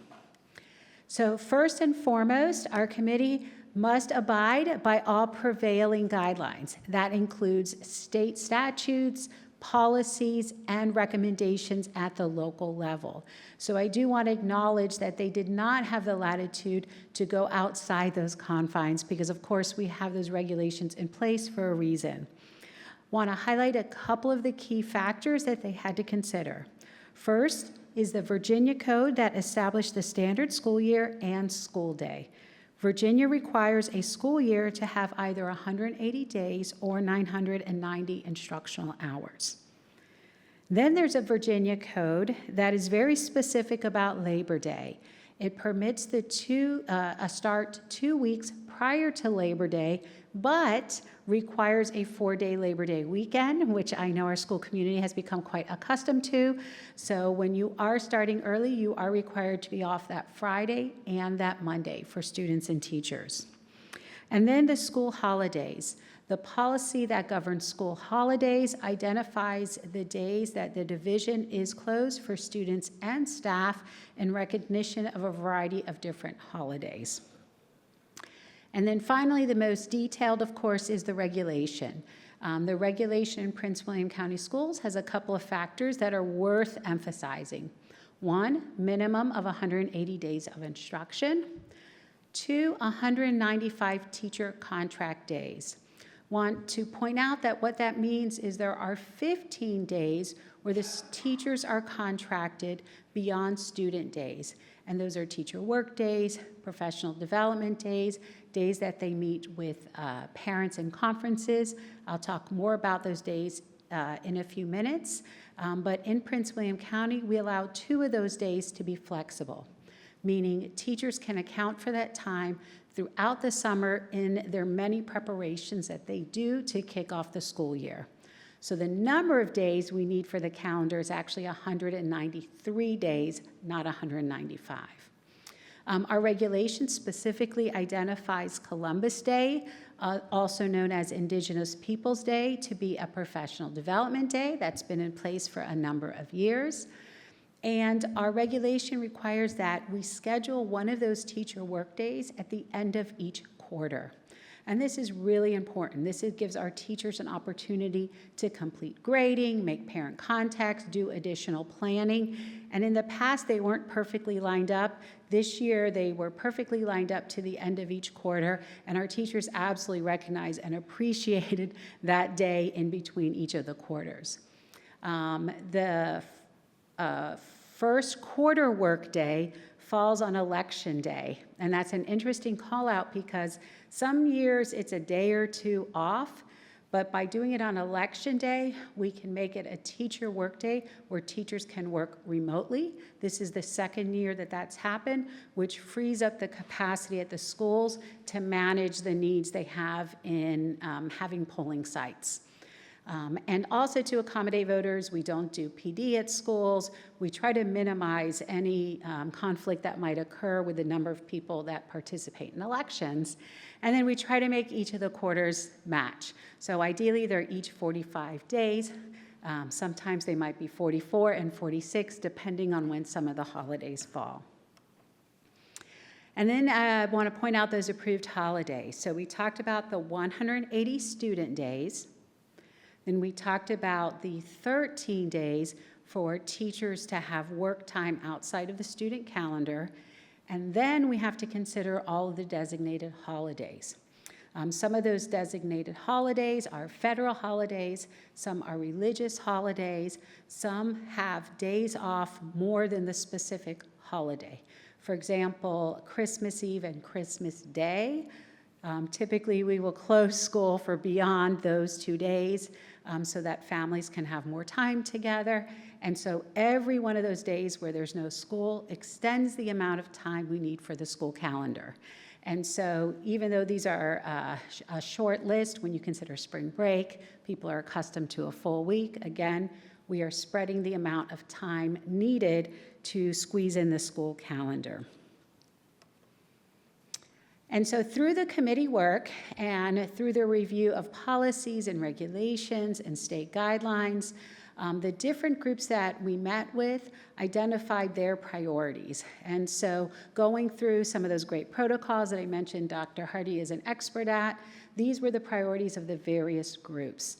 2 full weeks for winter break. That came up because, as the board may remember, we didn't always have 2 weeks for spring break. Last year, the respondents spoke quite clearly that that was a priority, and we've continued that feedback onward. And we agree it's important for our families who live outside the country, sometimes our split families. That time is very, very valuable for our community, and we wanted to honor that, and you'll see that in all 3 calendars. I'll explain the additional teacher work day in August. We'll talk a little bit more about that. But you can see what the big ideas were. One of the discussion points we'll have tonight is around possibly a Tuesday start instead of a Monday start, and some of the pros and cons that come with that, and some of the challenges we have with students being in school on some of the various days. And so this is where the options were identified, and they do look similar because we were already identifying and honoring some of the priorities set by our community, like the full week of spring break, like the 2 weeks of winter break, like having the scheduled teacher work days. And so I'm going to explain the slight differences in each of them for your awareness, and of course, any questions that might follow. So in each of the calendars, there are those 13 teacher workdays that we spoke of. There are 4 of those that are identified already for the end of the quarter. There are the 5 that are traditionally scheduled during pre-service week, meaning the 5 days before students report. That takes us to 9 days. Then we have that Christopher Columbus Indigenous Peoples Day off in October for professional development. We also have an additional day in November and in January that is calendared for professional learning as well as parent conferences. That leaves 1 flexible day to manipulate within the calendar. And so in option A, that extra day was put during pre-service week, meaning our teachers would have a 6th day of preparation, and that day would be unencumbered for them, meaning they wouldn't have any scheduled meetings or any requirements on that day. So in calendar A, the school year would start for teachers on August 11th, would run 5 days through that week, and then the following Monday would be a teacher work day with students starting on Tuesday. And so that 6th day kicks off the week where students will begin on a Tuesday. In calendar B, very similar structure, except the 6th day starts the Friday before. So teachers would report on Friday, August 8th. They would have that extra day, of course, during pre-planning with no meetings, which we heard a lot, and I imagine you all have heard. And then students would start on that Monday. Those are the biggest differences. In calendar C, pre-service week was left alone, but that extra teacher workday was placed in April. And so those are the 3 main differences between the calendar options. And again, we built in the 2 weeks of winter break for all of them, the 3 days of Thanksgiving break for all of them, and the spring break, because we heard that over and over again. And so we did have an opportunity to survey students, staff, and parents, and boy, did they respond. I'm very excited to say we had over 13,000 respondents, which was an increase from 9,000 respondents last year, which was an increase from the year before.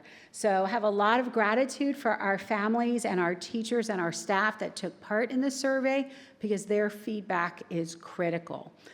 As you can see, our largest response group was parents, over 8,000 of them. And I know for our audience, the screen is hard to see, so I'll narrate a little bit. For our staff members, over 4,000 staff members responded to the survey. And I was really excited about the student result. 1,400 may seem small, but it is 3 times as many students that participated last year. When you look at how they rank the options, they are very, very close. What you'll see is that both option A and option B were the top choices, with option A overall having slightly more selections, but option B having the most number 1 choices. I do want to point out that those differences are like a tight election. Okay, I had to play on the day where they were right down to the individual votes. The count between option A and B were, as you can see by the numbers, nearly indistinguishable, and option 3 came in 3rd choice. I want to give you a little bit more information for your consideration for when you do vote on the calendar. Choice B was slightly more favored by parents. Choice A was slightly more favored by teachers. But both A and B, which can contain that 6th workday were the top choices. And so themes within the comments, we had about 3,500 comments, and again, I have a lot of gratitude for that. So many of our respondents added a lot of detail to where we could really understand where they were coming from and appreciate the comments that they shared. However, I do want to point out that the differences in comments are pretty extreme. And so first and foremost, very opposing perspectives on too many days off and wanting more days off. And so many of our respondents talked about their understanding that the more holidays we had meant the longer our calendar ran, while other constituents talked about wanting more days off, either for their perspective on balance of time or some holidays that they felt that the district should consider as they move forward in calendar planning. Lots of supportive comments and positives about a Tuesday start. Many people chose to write specifically about that, but there were some very poignant comments about some concerns that some of our constituents had regarding childcare on that Monday. And so for some of our families, they saw that could be problematic based on how their childcare operation billed them for a full week. Again, emphasis on a 2-week winter break. That persists as a high priority for our community, but very strong opposing perspectives on wanting to start later and potentially go further into June, or start the count, get out earlier and start earlier in August. Our respondents definitely recognize the challenge of the number of days and recognize that it was difficult to achieve both. But I would say it was an equal split on respondents that wanted an earlier or later start. A start closer to Labor Day would run school through the entirety of the month of June, which a lot of people recognize that that was very limiting in some opportunities that were available, particularly to high school students in the month of June. Various comments about snow days and how those days are handled. So I just want to remind everyone, last year was an excellent example. There were a few days last year where we had snow and we had a snow day, and those were handled without adding additional days to the calendar. And every year is going to be different, of course, depending on the degree of weather. And so that worked out great last year. We hope that that model persists, but there are those occasional years with the weather we can't predict, and those are situations we deal with as an as-needed basis. And several comments requesting consideration for less than 180 days of school, and so certainly wanted to share those comments with the board. Again, I want to state that the committee could not vary from the expectations of policy, state guidelines, and of course, our regulation. And so as you guys think through that, this will come back to the board at the next board meeting for your vote. Once that's complete, of course, the calendar will be accessible and public on multiple forums on our PWCS website. Once approved, of course, whichever one it selects, and we'll make it available for the iCal option that a lot of our families like. So happy to answer any questions. Ms. Wall. Thank you for presentation. I appreciated it. And I know the public who are listening, I'm sure appreciated it as well. Is it possible, I remember seeing last year the graphic design of the calendar where the days were blacked out or put in colors and boxes. Is it possible for us to see that for A, B, and C? Yes, ma'am. They're actually a hot link on the deck.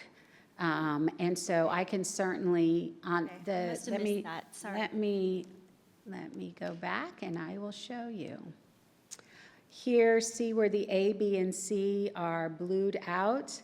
Those links will take you to that visual that you're accustomed to and that our families did see when they completed the survey.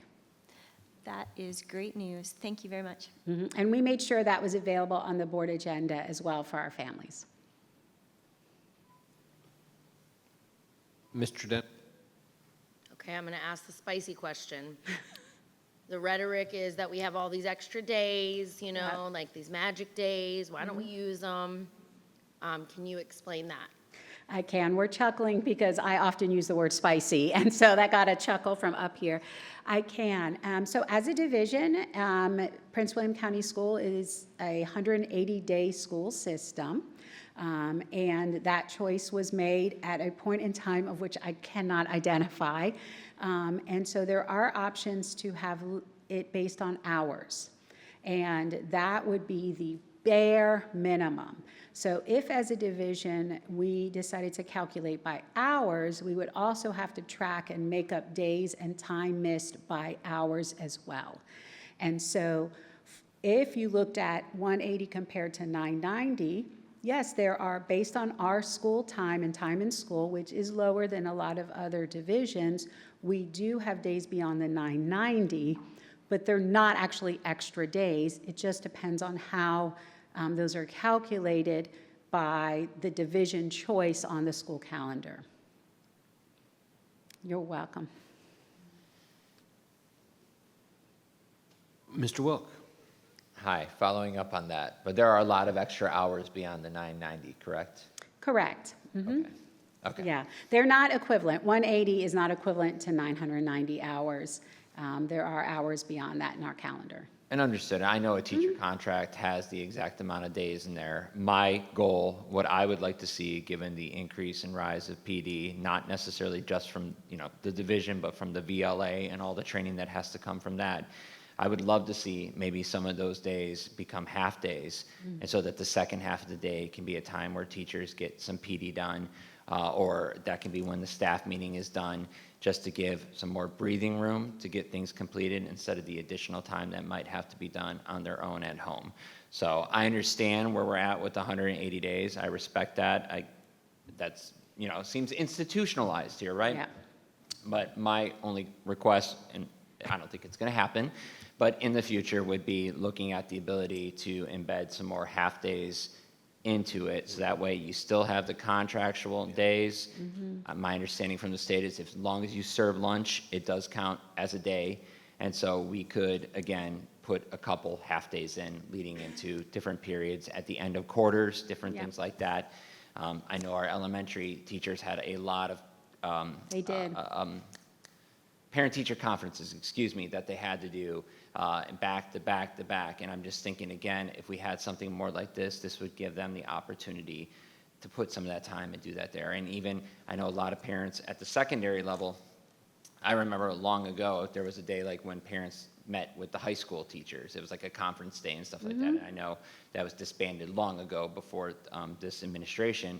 But I think, again, more opportunity there to have that parent connection, give the teachers time to, again, meet with the parents, have that collaboration, embedded into the school year. Yeah, thank you, Mr. Wilk. I will call out that there were comments to that effect in the survey, so I do want to honor that feedback and comments.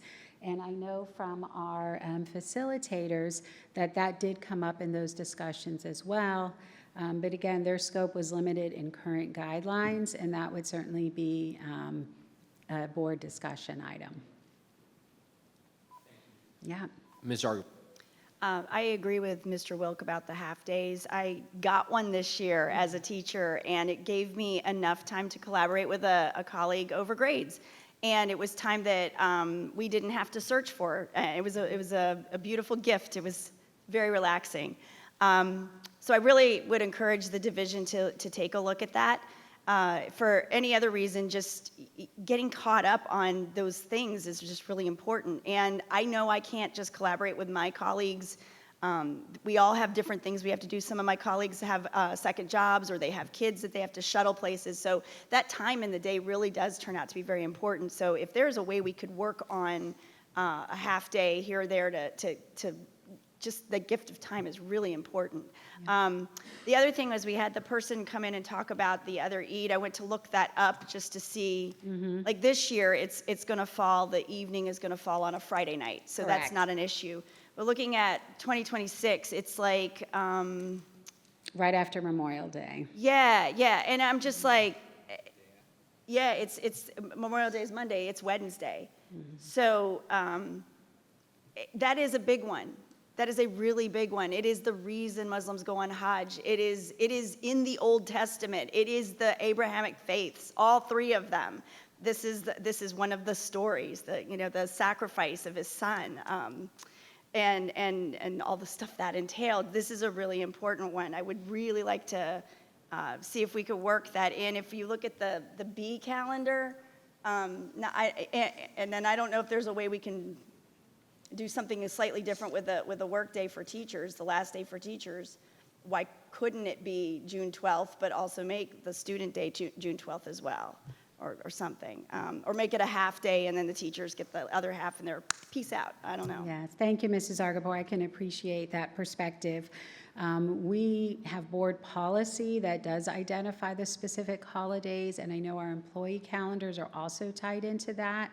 And so we will certainly support the guidance from Dr. McDade and the board, but we have policy that identifies those, so from our capacity. Ms. Williams. Thank you. While I am not 100% opposed to the half days, I know that this has been an ongoing conversation, and I also am aware that the division has updated regulations and guidance for principals and other staff in the buildings. And if we're going to actually look at that as a consideration, could we also get an update on what has been done to help the teachers have more efficient days, and where that is a current major outlier or issue? Because it was at one time like school to school. I have no idea now. I hear it sporadically, but I hear it more in terms of teachers having the option or not having an option to use their time for team meetings or building-wide meetings, taking away from their own personal planning time. And I also know that we have done things as a division to help make the day more efficient, like standardized templates and Canvas and things of that nature. So if it is still an issue with teachers and staff not having enough planning time, I'd really like to look at what are the causes of that, right? And is it a universal division problem? And what the staff has to say or feels about that loss of time. Like, we gave half a day. Do they still feel like they have enough instructional hours with all of the new mandates coming down from the state with the science of reading and all the new math? I don't want to unnecessarily cause an issue. I'm not a teacher, so I wouldn't know. And I know that there's a difference tremendously from an elementary teacher's planning time and day and how they utilize that, because they have multiple subjects to plan for versus the secondary. So if it is still a major ongoing issue, I think it's important that we are more knowledgeable as a board of where the issue is and exactly what it is, especially now that we've implemented a lot of these new policies and there's new regulations, because it is our job to try to be mindful of that. So I don't want to just enter the half day willy-nilly and not really understand the genesis of it, other than teachers need more planning time, because I don't know what that means. And initially, when that was a problem a few years ago, it was time management and principals understanding how the policy worked and then putting it into effect for their building, which I'm sure is not quite the same issue now, but I don't know. We also have like 40-some new principals. So I just want to make sure that we're doing our job to do the best to meet the needs of the teachers. I can certainly collaborate with my peers that might be more aligned to some of those questions and work with Dr. McDade and Ms. Patella to make sure that the board has the information as requested. Hey, folks, thank you. At this point, this is on for information. We'll come back next week and vote on an option, and the board can amend the options as necessary based on what their feedback is that they've heard over the next couple weeks. Thank you very much. Thank you. Thank you. Thank you, Dr. Sullivan. We will now move on to student representative time. We have Ala Rashid with us, who is our Unity Reed High School senior. Will be our student rep for this evening. Ms. Rashid. Thank you, Dr. Lateef. Good evening to the Prince William County School Board, community, and Dr. McDade. I'm excited to be back up on the dais again representing my peers. Happy second quarter. After what felt like a long first quarter and very long weekend, students are back with the new quarter. To get started with my remarks, I just want to highlight some of the things going on with the division and some of the past events going on. Student voice committees from all over the county were invited to collaborate at our first leadership workshop of the year. It was a way to embrace a connection between schools and the different issues students feel were important to talk about. We worked on team building activities as well as ones to improve leadership skills. The SVC at Woodbridge also gave a presentation on the work they've done last year and some tips for future SVCs. One of the big things they discussed was the campaign they created to combat drug use in school bathrooms, as well as suggestions on how to approach admin assistance with their SVCs. Students were also able to speak with Dr. McDade as she discussed the idea of student voice in the Student Bill of Rights, which was a pleasure. This workshop was overall a way for student voice to be furthered, and many students felt that it was beneficial speaking with other schools who would not always get the chance to in most usual instances, with an example being Patriots SVC and Woodbridge's SVC, as they're on two completely different sides of the county. And it overall furthered the idea of SVCs for new and upcoming members. Now, moving towards school climate and safety, I know that last meeting a presentation was done by the security team regarding security and the measures put in place and what was done. And after showing it to my school's SVC and kind of speaking with Student Senate about it, many agree with what was said, more specifically with how evolved machines are at football games, because they haven't been a problem at all. Students just go right through, and it's been simple and easy. And also on the note of SAFE clubs, which stands for Student Against Violence Everywhere, and many schools, which are very beneficial to the student body in terms of safety and culture. SAFE clubs benefit the student body, with students at Garfield highlighting student voice as they created a mural that discusses resources where students could reach out and speak up for themselves when needed, with it being, with one of the things being the see something, say something, which was also talked about in school today as an example. And another thing is the volunteer work this club does to improve community culture, with Unity Read, my school, our SAFE club, having students volunteer these past few weeks at Innovation and St. Clair Elementary Schools Title I trunk or treat events, with our lovely board member, Ms. Wall, making an appearance from the Gainesville district, which was very nice to see at St. Clair's. And it was a way for students to positively influence the idea of safety onto the younger generation. SAFE clubs are something that a lot of students feel benefit their school culture and climate, and these are, and overall, a lot of students do think they're important, with many schools having them. And after reaching out to a student senate, only a few high schools don't really have a full working one. And now to kind of steer toward the end of my remarks, I just want to touch up on the presentations done today, as well as upcoming things within the county, with the first one being the cell phone policy, which is something that a lot of students have input on. And the plans proposed by Ms. Porter Lucas were something that Almudena and I, the other student representative, had direct input on as members of the stakeholder group that she was talking about, which was composed of students, admin, teachers, and parents. And we continuously reached out with the Student Senate and peers to share a range of opinions when reporting to these meetings, as we felt that we wanted to be able to provide student input. And a general consensus that was made between the different groups of students that we reached out to from the Student Senate and SVCs was that what is now in place, as many people have said, it is working and is gearing towards the shift that the county wants, and that a bell-to-bell policy is unnecessary and is almost unnecessary for the high school level and would almost be more restrictive and hindering. And this is because many students have seen the policy to be effective in terms of productivity and in-person communication for what is in place now.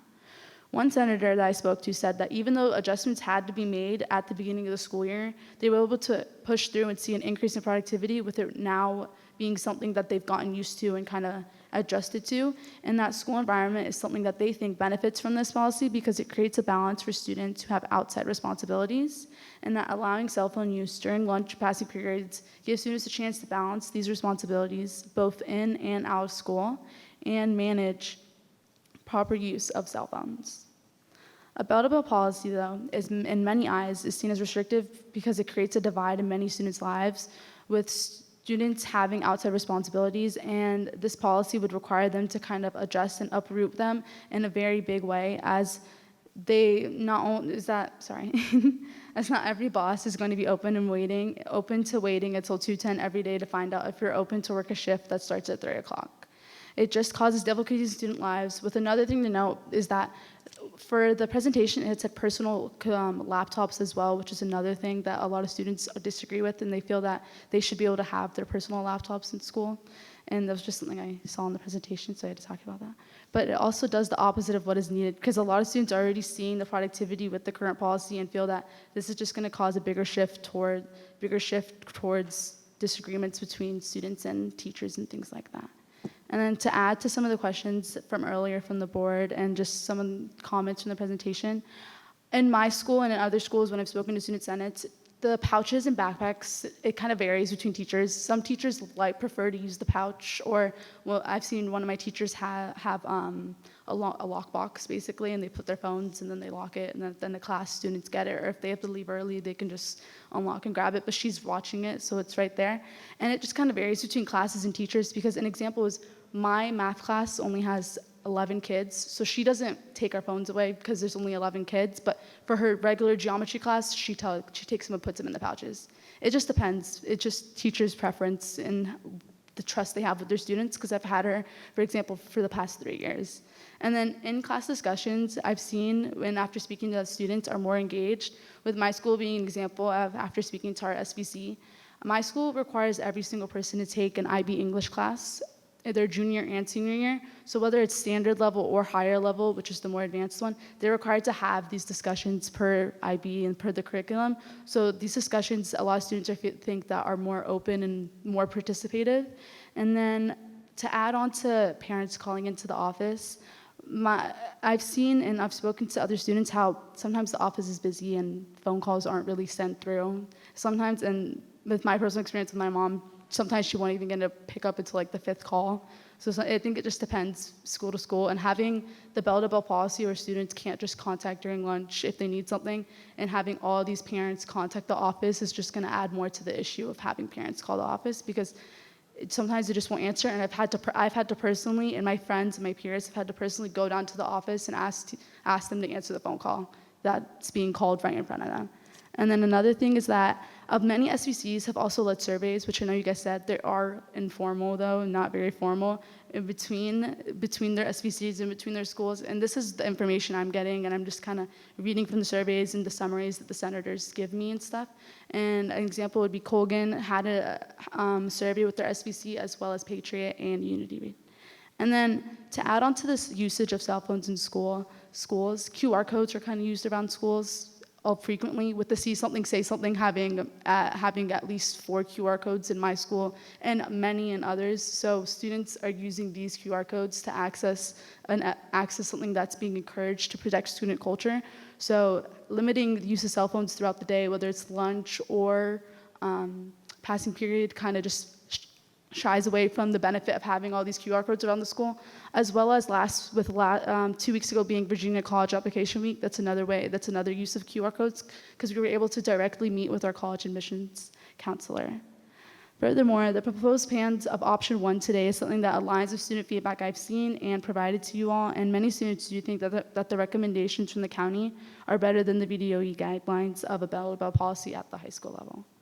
The calendar was also discussed earlier today, and I was able to be a part of the committee that discussed it alongside the other representatives, Almudena and Kaylee, and we were able to work with our other stakeholders on creating 3 drafts to each provide input from all groups. After reaching out with students and looking at the presentation today and committee meetings, many think that either A or B are good options for next year, and that the data from the survey shows that. It was very informative to be a part of the committee, and students are glad that their concerns are met with a 2-week winter break. 1 week's winter break and certain days off being a component of each draft. But I said earlier with the citizen comments and per the board, the addition of Eid would be beneficial for the large number of Muslim students present in the county, including myself. It would provide us the chance to celebrate the extra time with family, as it is a major holiday to us, and many students do not wish to miss key instructional time during the testing period of the school year. And personally, I'm just going to be honest, many students would just miss school in a sense if they really, really had to visit family. And that's pretty much it on that part. It's just a very big part and very big holiday. And lastly, to conclude my remarks, I want to just focus on upcoming things within the county, with both international education and inclusive school weeks coming up. Both highlight inclusion and equality in schools and allow students to be open in more ways. And also Veterans Day is on Monday, so I wish all of our veterans a very happy day, and thank you for your service. And that is all for my remarks today. Thank you so much for having me. Thank you, Ms. Rashid. Superintendent's time, Dr. McDade. Thank you, Dr. Lateef. Providing a positive climate and culture is about providing a learning environment which fosters inclusivity, connectedness, and encourages social and emotional wellness for all. And our school psychologists play an important role in supporting a positive learning environment. From November 4th through 8th, we are celebrating the work of our Attendance Officer Appreciation Week. In our Launching Thriving Future strategic plan, we have a commitment to reduce chronic absenteeism by 5%. Students who are in class and on time every day will be on time for graduation. And so we know that attendance matters.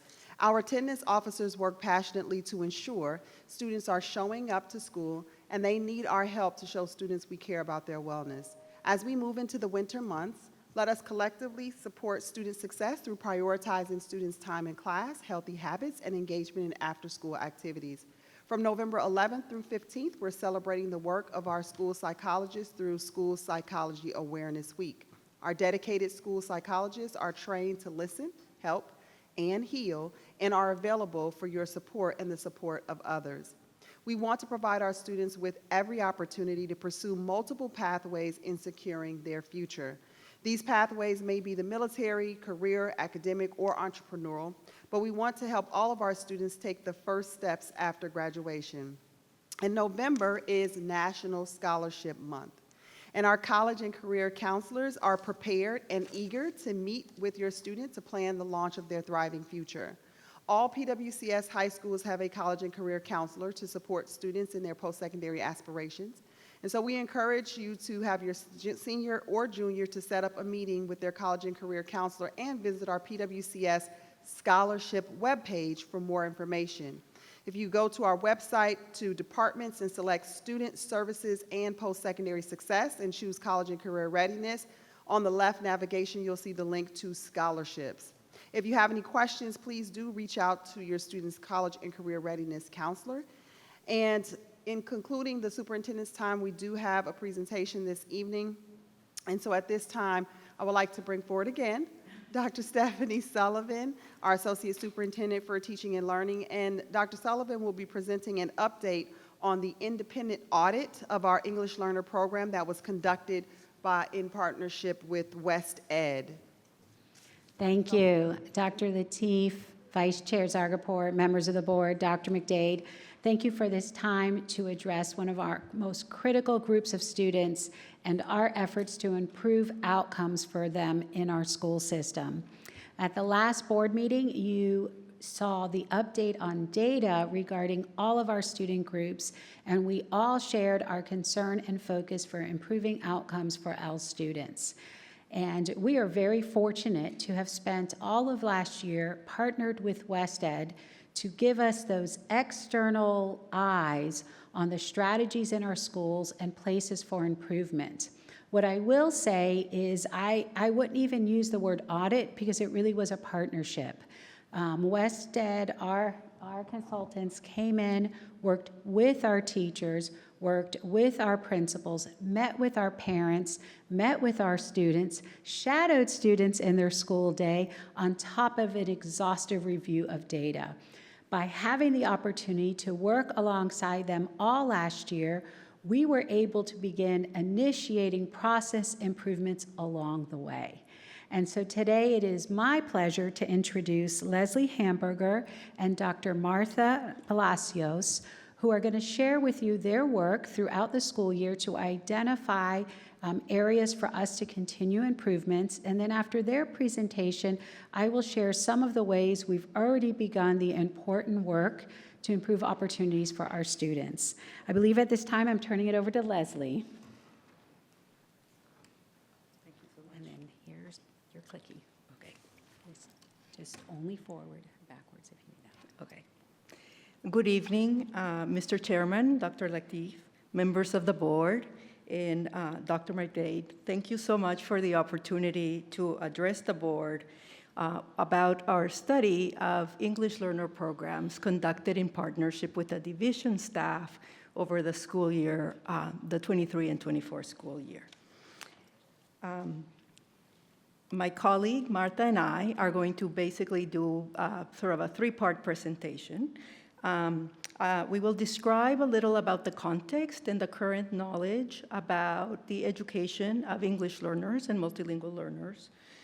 We will discuss sort of key findings from the study we conducted in partnership and collaboration, and then we will talk about recommendations for improvements to go forward. So just a little introduction. So I am Leslie Hamburger, Vice President for K-12 Systems at West Ed. And West Ed is a national nonprofit that is focused on conducting research, development, and practice to improve education for all learners. We currently hold the National Research and Development Center for improving the education of secondary English learners, and we carry out a pretty robust body of work in which we conduct research, we do evaluation, we provide technical assistance and professional learning to state agencies and local education agencies to support them in improving educational programs for English learners and multilingual learners. The EL review of your programs was a collaborative effort. And in conjunction with division staff, we designed areas for review. We agreed on processes. For inquiry. We agreed on the questions that we wanted to address. So on the screen are some of the focus areas for review that we collaboratively decided on. But I want to highlight that even though we're looking at all of these questions, we really were centering the work around the opportunities to learn that offered in classrooms to students. And I'll build more on why that was so important. We wanted to make sure that in the design of the program, we were centering the district needs, that we were centering the experiences of the stakeholders in the process, and that we were really trying to enact a process that was a process of capacity building, so that everybody from the division that participated in the process really developed greater understanding and capacity to design and enact and implement equality programs for English learners. So the research questions addressed in the review are 6, and they are up on the screen. We will talk about some of those in more detail in a later part of the presentation. But I want to go forward and talk about highlight how critical a quality education for all learners is in this moment. It's of great importance for our community and our country, as the nature of learning, the nature of work, and the nature of societal institutions is evolving very rapidly. Preparing learners to thrive in this ever-changing landscape is really an imperative. Developing all students' abilities to engage in deeper learning, to engage in problem solving, to be critical thinkers and able to communicate productively, successfully, so that they can succeed in life is really of utmost importance. So the collaborative review is centered on instruction. The quality education for English learners is a coherent system around which many pieces coalesce to ensure that students have quality opportunities to learn and opportunities to succeed. So we were focusing very centrally on the classroom experience, because the primary factor for the success of English learners is the nature of the learning experiences that students engage in every classroom every day. In order for students to realize their full potential, they need to really experience robust learning opportunities K-12 throughout every day in every classroom. In different phases of the project, we spent time looking at different parts of the system, but always through the lens of how did those parts of the system impact student learning opportunities in the classroom. So that was sort of the central component of the project. So really, students and multilingual learners, English learners, are no different than any other students.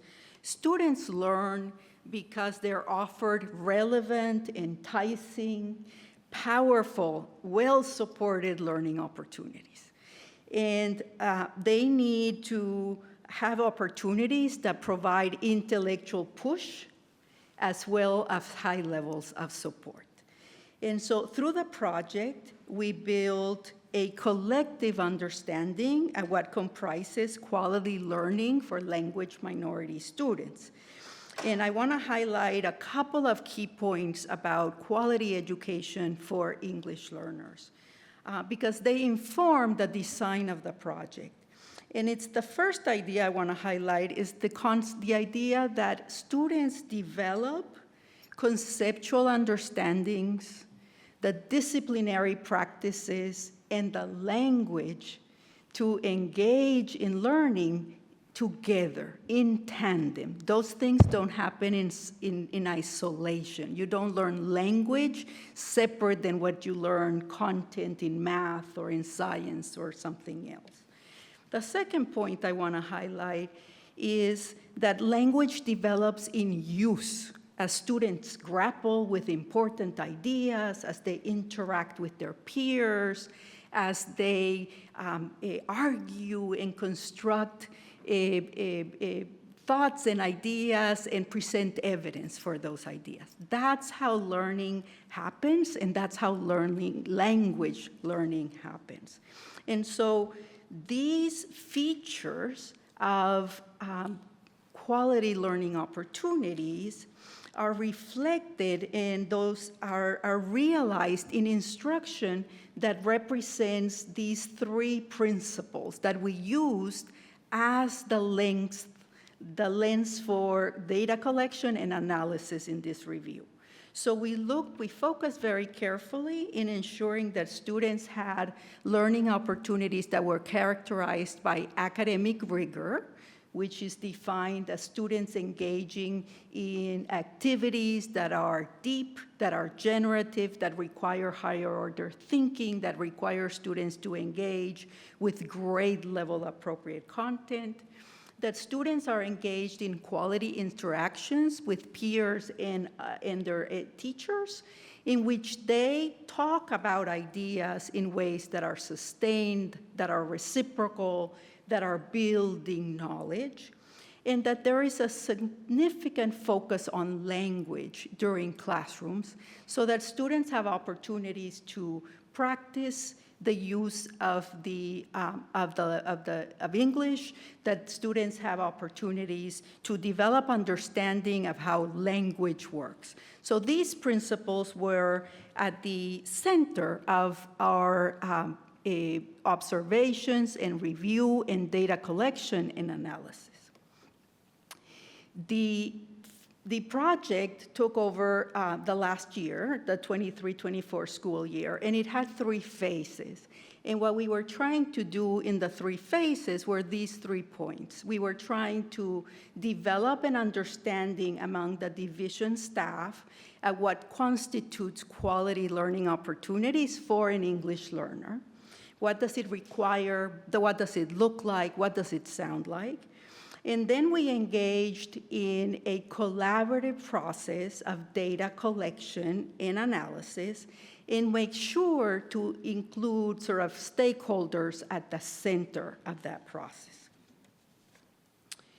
The review was a pretty robust and extensive review, and some of the things that we did to better understand the current status of educational opportunities and outcomes for English learners in the division was that we collected and analyzed extant data on demographics, on student outcomes, and students' opportunities to learn. We conducted classroom observations in conjunction with division staff at a sampling of schools, and we also conducted additional observations just by the West Ed research team to enhance the number of observations we had so that we, at the end of the review, visited 10 schools. We engaged in division staff, engaged with us in the process of shadowing a variety of students who are English learners from sort of different language levels and experiences and grade bands. We surveyed teachers and school leaders, and we conducted focus groups with parents and students. So my colleague, Dr. Palacios, is going to guide us through a review of key findings and some recommendations that emanated from those findings. Good evening. It's a privilege to present our findings and recommendations to you, and I thank you for the invitation. In October of, let's see, yes, whoops, I went backwards. There we go. In October of 2023, a team of West Ed facilitators visited Prince William County Schools to conduct observations in 10 schools. These 10 schools represent the full gamut of experiences English learners receive in Prince William County. In all, we conducted 89 15-minute classroom observations across all grade levels and subject areas. During the observations, West Ed staff looked for instances of quality instruction for English learners that Leslie mentioned a few minutes ago, academic rigor, quality interactions, and a meaningful language focus. We found that students in elementary classrooms were much more engaged in academically rigorous instruction than students in secondary grades. The same is true for quality interactions. We saw much more quality talk happening in the elementary classrooms than in middle and high school. This slide shows the differences across all three grade spans, elementary, middle, and high, in terms of percentages of classrooms in which the three indicators of quality instruction were noted. This first set of bars on the left shows the percent of classrooms in which we saw evidence of academic rigor noted in light blue, quality interactions noted in goldenrod, and a meaningful language focus noted in navy blue. And that is for elementary classrooms. The second set of bars represents the percentages of each indicator of quality instruction in middle school, and the last set of bars represents the same, but for high school. What we found is that academic rigor was apparent in 56% of elementary classrooms, 31% of high school classrooms, and 11% of middle school classrooms.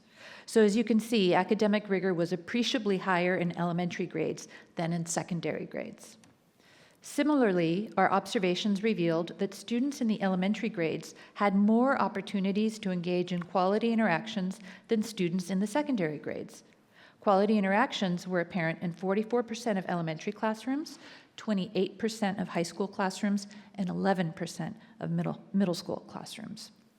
A meaningful language focus was similarly present in 53% of elementary classrooms, 33% of middle school classrooms, and 42% of high school classrooms. Now, that elementary classrooms exhibit a higher percentage of all three quality indicators is not surprising. No matter where we go in the United States, this tends to be the case. What is surprising is the dramatic drop in quality indicators at the middle school level. Across the country, the lowest percentages of quality indicators are usually found in high school as opposed to middle school. In any case, academic rigor and quality interactions could stand to improve greatly in the secondary grades. Now, these data might cause you to ask the following question. What is it about the elementary grades that contributes to seemingly stronger instruction? One hypothesis could be that elementary teachers are better prepared or better trained to teach lessons that are high in academic rigor and involve quality interactions. But data we collected through other means do not support this. We found, for example, that although a high percentage of teachers have had professional development in the use of instructional methods for teaching English learners, the quality of the professional development teachers receive is often inconsistent. This graph shows the proportion of teachers in the district that report having received professional development that explicitly addresses the teaching of English learners within Prince William County schools. Over 80% of respondents reported having received some professional learning related to English learners. That's extraordinary. However, when drilling deeper, we found that many of the professional development experiences teachers have received lack certain characteristics of high-quality professional development. Research tells us, for example, that effective professional development is content-focused, meaning that it's focused on the actual subject areas that the teachers teach. This makes good sense.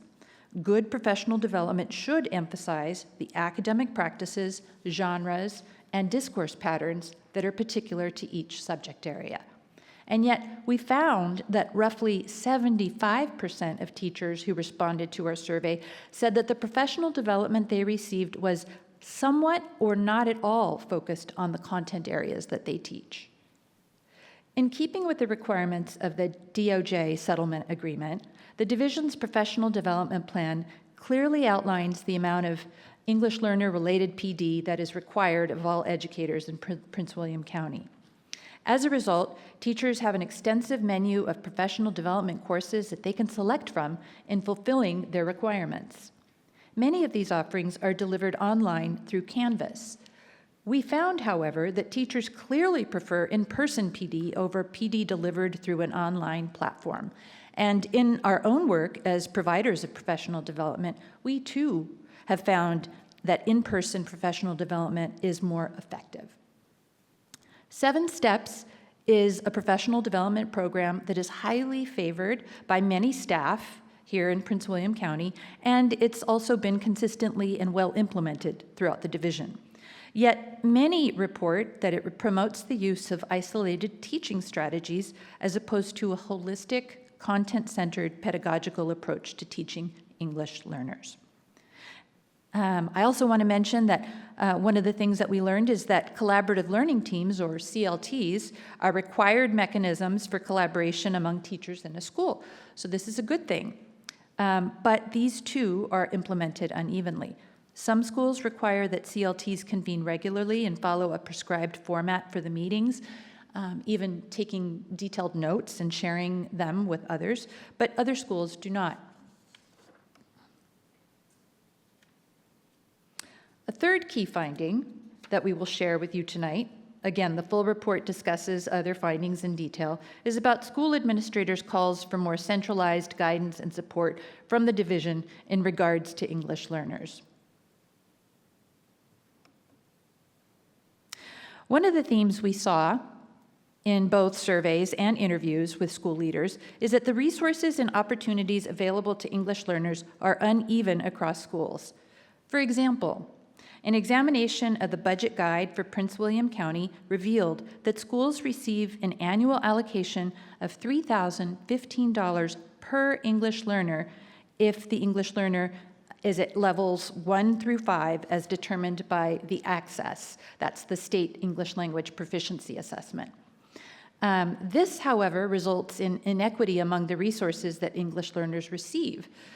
A school with 400 English learners, for example, receives $1,206,000 for English learner-related services, whereas a school with just 50 English learners receives just $150,000. And so there is a need to adopt coherent EL-related policies, practices, and supports that can be equitably implemented across all schools that serve English learners. And what I'd like to spend the next few minutes doing is talking about how this can be done.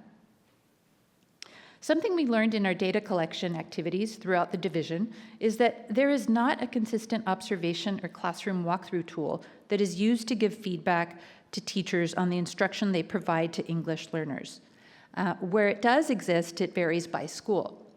Developing an observation or classroom walkthrough tool that aligns with a district-wide ambitious vision for what quality instruction for English learners looks like is one way to ensure that no matter where an English learner is enrolled, whether the school has a high enrollment of English learners or a low enrollment of English learners, the expectations and quality of instruction are the same. Here's another way support can be improved. At the time that we conducted our review 1 year ago, Prince William County Schools employed 6 English learner specialists to support every school in the district by providing professional development and coaching to schools that requested it or that were most in need. The second column of this chart lists the number of schools that each English learner specialist was responsible for supporting. Each of the 3 elementary English learner specialists was responsible for covering at least 21 schools. Imagine supporting teachers at 21 schools. The situation was not any better at the secondary level, considering that middle schools and high schools tend to be larger. 2 English learner specialists were assigned to support teachers with their English learner-related needs at no fewer than 15 schools each. And finally, 1 English learner specialist was assigned to support dual language and English learner intervention at 6 schools, including virtual and alternative schools. Now, we're happy to hear that since our final report was delivered to Prince William County in June of this year, additional EL specialists have been hired. We applaud the district for making this decision and hope that in time, more support is made available. Another way in which support to schools can be improved is by increasing the number of English learner-endorsed teachers who are employed in the district. At the time of our EL review last year, the district employed 7,412 teachers. Of these teachers, only 11% were English learner endorsed, meaning that they had received an add-on to their credential that allows them to teach English learners in addition to whatever grade level or content area they are authorized to teach. In effect, these are teachers who are highly qualified to teach English learners. Now, let's compare this to the percentage of English learners in the division.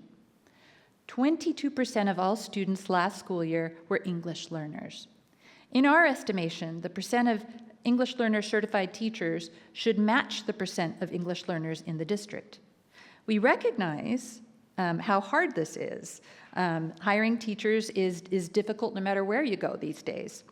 And we understand that there simply aren't enough English learner endorsed teachers out there to draw from. However, one thing the division might consider is providing incentives for teachers that you currently have to pursue this add-on certification. One way to do this could be by partnering with nearby institutions of higher education to provide courses locally to teachers who are interested in better serving or better becoming EL endorsed, rather. And so that you're not too discouraged by the findings I've just shared with you, I do want to share some bright spots that we found in the analysis of data from various sources. Because what good is a report if you don't find good things to celebrate? And we found good things to celebrate here. It is clear to us, given our review of documents, our interviews with educators at every level of the system, teachers, school leaders, and central office administrators, that Prince William County policies clearly communicate that improving outcomes for English learners is a priority throughout the division. It's laid out quite clearly in your strategic plan. The fact that you hired us to conduct a collaborative review of your English learner programs and services is another indication. You are clearly on the right track. Secondly, we heard from diverse English learners throughout Prince William County that they enjoy coming to school and experience a deep sense of belonging in their school communities. This is invaluable. You have created a culture that makes the vast majority of English learners want to come to school, and that is commendable. And this next point was picked up across a variety of data sources. The parent liaisons employed by the division play a critical role in fostering positive connections between students, families, and schools. This is an important piece of the puzzle, and we encourage you to continue investing in this important cadre of individuals. There are obvious implications related to much of the data I've shared with you and much of the data that's in the report, but in other respects, implications may be less obvious. So over the next few slides, I will present a few of our recommendations. Recommendation 1, design and implement instruction that is aligned to a clear, coherent vision of quality teaching for English learners. Some strategies for doing this are establishing an ambitious vision for what quality instruction looks like for all English learners in rigorous, high-quality instruction that's specially designed with their needs in mind. And standardizing observation and classroom walkthrough tools to align to this ambitious vision. Recommendation number 2, make strategic investments in professional learning that align to the division's ambitious vision for English learners. This entails building the capacity of all educators through in-person professional development in the subjects that they teach. This can also be accomplished by providing job-embedded coaching as a follow-up to professional learning so that teachers' growth is supported as they attempt to apply what they learned during PD. This third strategy is not related to a finding that I've highlighted in this presentation, but it is rooted in what we've included in our written report. And that involves building the capacity of ELD teachers, English language development teachers, to promote students' oral language and discourse in content-based curricula. Recommendation 3, restructure resources to equitably serve English learners throughout the entire division. Some strategies to do this include providing additional support and resources to schools with small populations of English learners, increasing the number of English learner specialists to support teachers in implementing quality instruction, and finally, hiring or growing your own EL-endorsed teacher workforce. In closing, I'd like to end with a quote from one of the foremost education leaders of our time. I'll give you just a moment to reflect on it.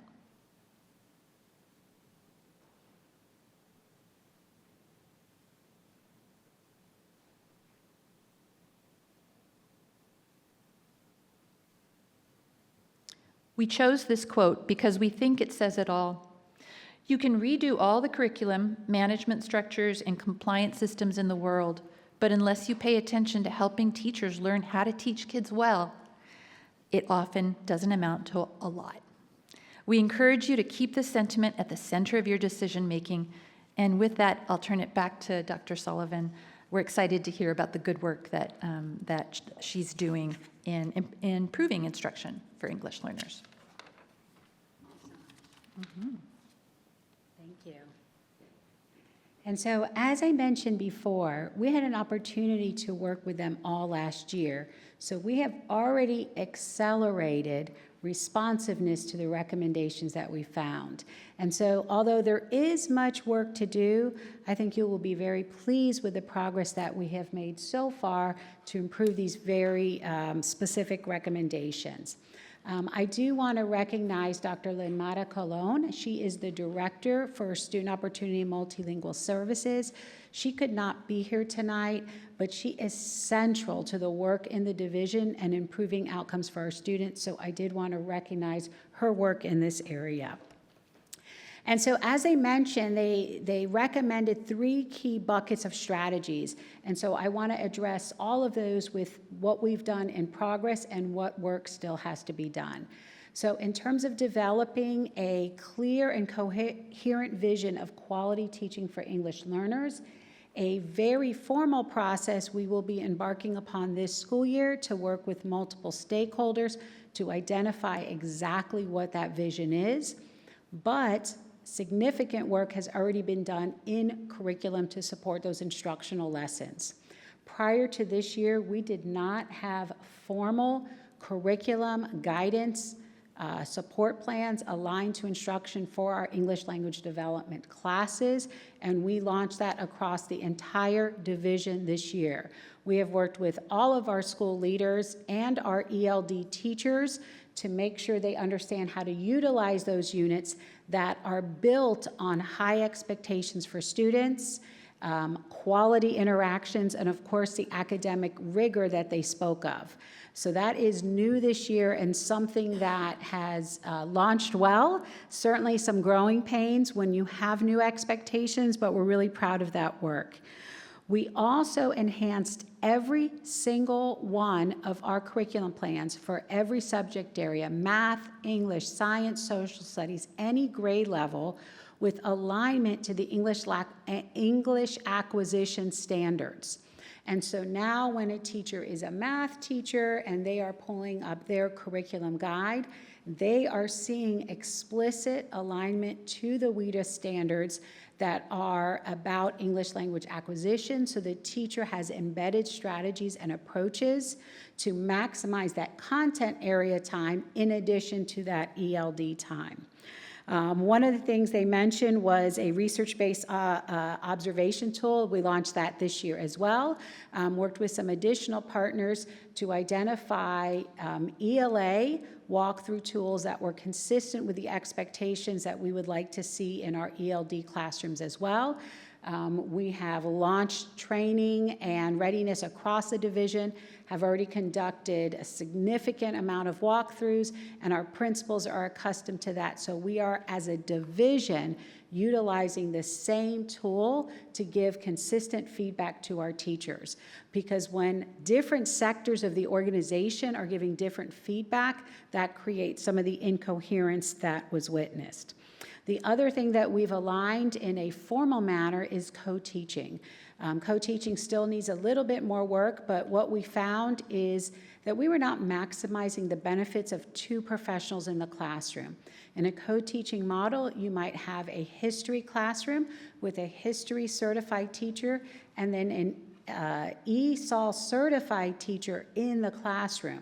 There is a lot of power to that model, but it also requires a lot of support. And so we realized that we need to put structures in place and teach teachers more explicitly about how to utilize both professionals in the classroom to maximize opportunities for learners. Our middle schools and our high schools particularly employ co-teachers, and so we want to provide some more support there. We think about our strategic investments, professional learning. One of the things that I want to mention is the emphasis on those collaborative learning teams.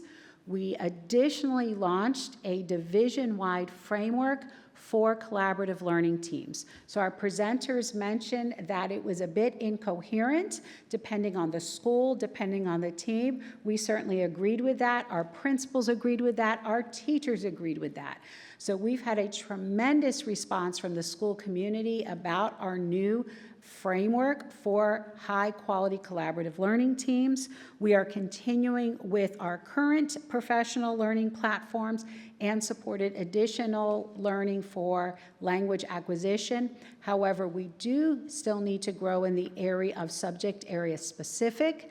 Our content leads in math, English, science, social studies, and other content have been working very closely with the members of our L team to add more specific strategies about English language learners in regular content area teaching.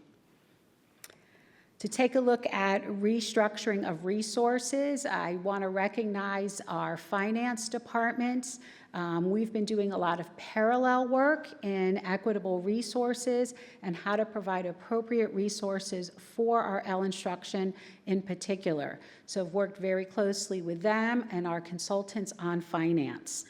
A couple of things that I do want to highlight, and this is where we've made some significant changes. One of the findings of the audit was about some of the imbalance potentially with smaller populations or populations that grew after September 30th. And this has been a pain point for our principals, I imagine long before they mentioned it to me. With our L population, the calendars of school divisions throughout the world are not always aligned to ours. Our funding has traditionally stopped at September 30th. So when students enrolled after that, our schools did not receive additional allocations. So one of the things we built this year were 20 reserve units, beginning with 20, knowing that that may need to increase. And those reserve units are being placed after the September 30th and held for those big waves of enrollment. And so that schools could have ongoing allocations as their populations changed. And this is a very novel approach, and we're really excited to launch that this year. The other thing our guests mentioned, that we had 6 specialists added. So you saw that our elementary specialists were working with over 20 schools. We now have 3 additional elementary specialists, 2 additional middle school specialists, and an additional high school specialist. Essentially doubled the number of staff going into schools, doing that teacher level work alongside our teachers.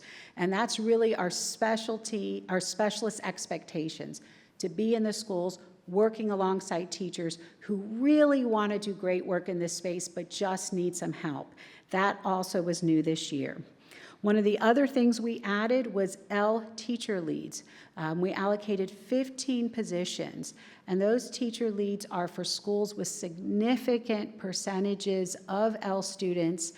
All of the teachers in their allocation are teaching students, which means nobody is available to help coordinate services, work closely with families on plans for English language acquisition, do professional development with teachers, co-teach with teachers learning if necessary.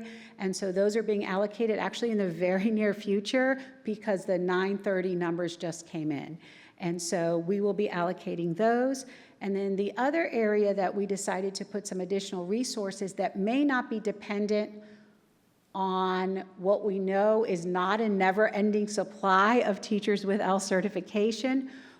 Based on how well our parent liaisons work, we are adding L teaching assistants. And this is a new position for our division because we recognize that it doesn't always have to be a certified teacher to advance outcomes for children, and that we can add positions that's not pulling from a limited pool in the state of Virginia. These teaching assistants are going to be vital for the diverse languages in our classroom.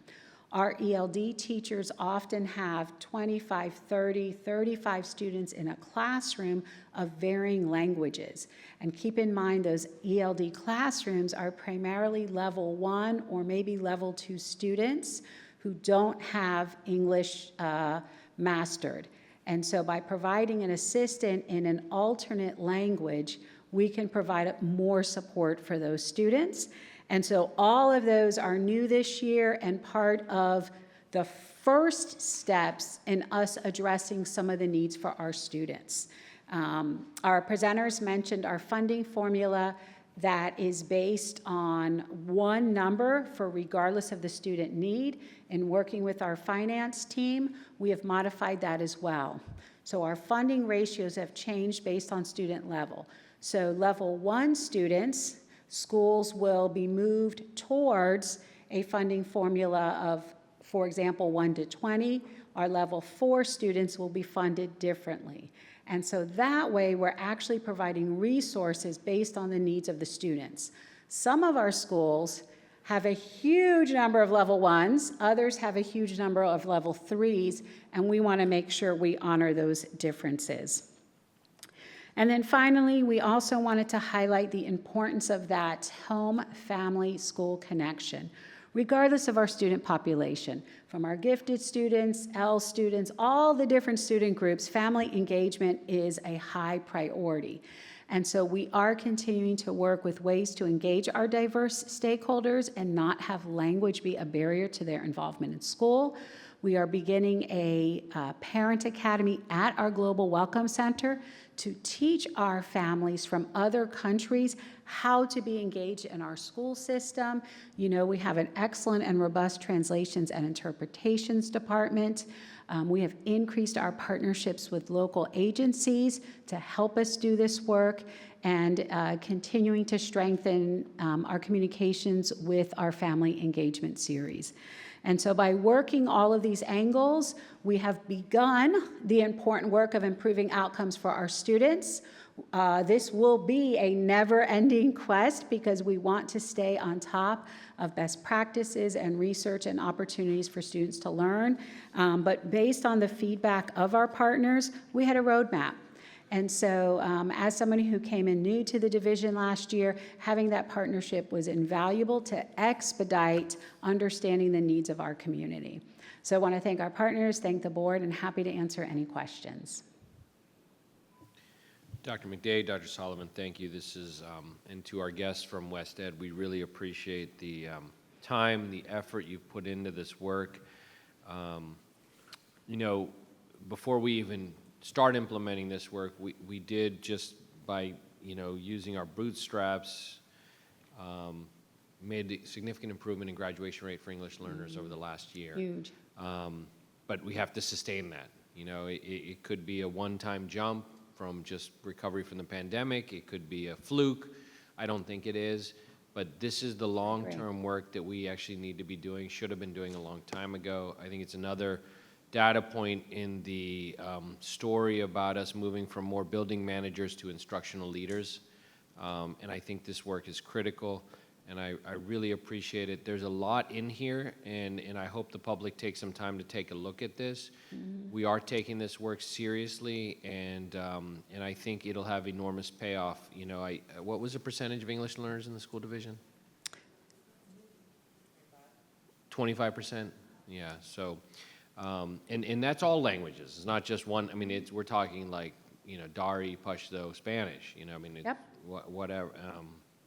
And so we have a significant number of students who are immigrated here to our country and who this becomes critical work to. So I really appreciate the time and effort into this, Dr. McDade, Dr. Solomon. Thank you, sir. Does the board have any questions, concerns? Dr. or Ms. Zargarpur? Oh, Dr. Zargarpur, one day. Inshallah. Yeah, one day. So I actually just was curious about how this work and this study is aligning with the VLA. When I was talking with one of my, there you go. I was talking with one of my schools, and it's one of my smaller schools that has a high population of multilingual learners, and there were like 125 kids who are going to be on a learning, on a reading plan. And how does this align and work with the VLA? Thank you. Exceptionally well. Our team, our leaders, Dr. Colon, and several members of our team have been working at the state level as experts in the impact of VLA on L instruction. And so those teams have been working together in the development of it. So our students are receiving those exact strategies and supports for those strategies through their ELD. So previously, we did not have explicit alignment with the curriculum for English language development with English language arts. They are now aligned, and they are aligned to support each other for students. And so it is literally one project, one expectation with plenty of resources for both. We added additional resources to our intervention tools for English language acquisition. I think I mentioned at the last board meeting is now available to every single student in Prince William County who needs those resources or was previously individually school dependent. So the strategies are aligned, the research is aligned, and I really think this coherent approach based on the science of reading, we are going to see significant gains. Thank you. Another, wow, I think I just forgot what I was going to ask. Let's see. We had the alignment. I forgot. I will have to revisit that later. Thank you. Mr. Jesse. This is a very impressive program, and so my questions, no criticism. I just want to know some understanding, and you addressed it a few minutes ago, and Dr. Lateef just mentioned it. If you have a classroom of 15 people, 15 students, the probability that there is at least 3 to 4 different languages being spoken. So I'm trying to figure out how you deal with that. Mm-hmm. And we are fortunate. We have a fleet of skilled teachers who understand how to utilize some strategies. 7 steps are some of the strategies you've heard about. It is a model based on using support mechanisms to help students understand concepts. For example, you might be doing a science experiment. You might also add the directions with pictures and visuals and other ways for students to access the content, but it is challenging. I don't want to minimize the difficulty of it for our teachers, but teachers in Prince William County embrace the diversity in the community, and like she mentioned, huge percentages of participation in professional development. And so we continue to embed those strategies in their curriculum plans to make one less decision point for the teacher as they're grappling with time constraints.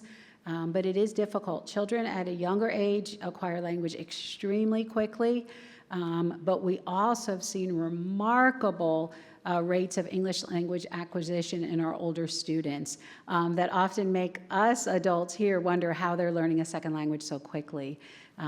Students persevere, the teachers persevere, and through the hard work of really good curriculum, they're making gains. I think I do want to call out that at the State of Schools address, one of the most impressive data points was our increase in access scores, which is our metric to measure language acquisition. We had huge gains for all learners from the year before. Okay. Another question is, you mentioned grade level teaching. Again, in a classroom of 15 people, you're teaching science, but the grade levels can be different within those 15, so how do you deal with that? Yeah, we know from an abundance of research that when students have access, even students who are significantly behind are being taught with grade level appropriate resources, that they actually increase higher. Grade level content is even more beneficial to students that are behind than those that aren't. And it seems a little counterintuitive sometimes, but it is a well-researched platform of knowing that if you stick to those high expectations and you teach strategies for students to acquire it, they will. You do have to scaffold, though. So think about that high building. You get there through scaffold, so they may have more instructional moments along the way to get there. A lot of their intervention time is spent on building the knowledge structures, the schema, if you will, for students to access the higher. So we now know if we are pairing what's happening in intervention with what's happening in core, we can use that intervention time to increase student access in core. It is a mindset shift that is known to have significant benefits. Okay, and my last question, on one of the earlier slides, the third column was language focus. I'm not sure what that means. Yeah, and my guests are certainly welcome to join in as well. The importance of speaking and vocabulary cannot be understated, and it's certainly something aligned with the English Language Arts Standard. I'm going to turn it over to Ms. Hamburger, who might want to add additional comments. So I mentioned when I spoke that language is learned in use.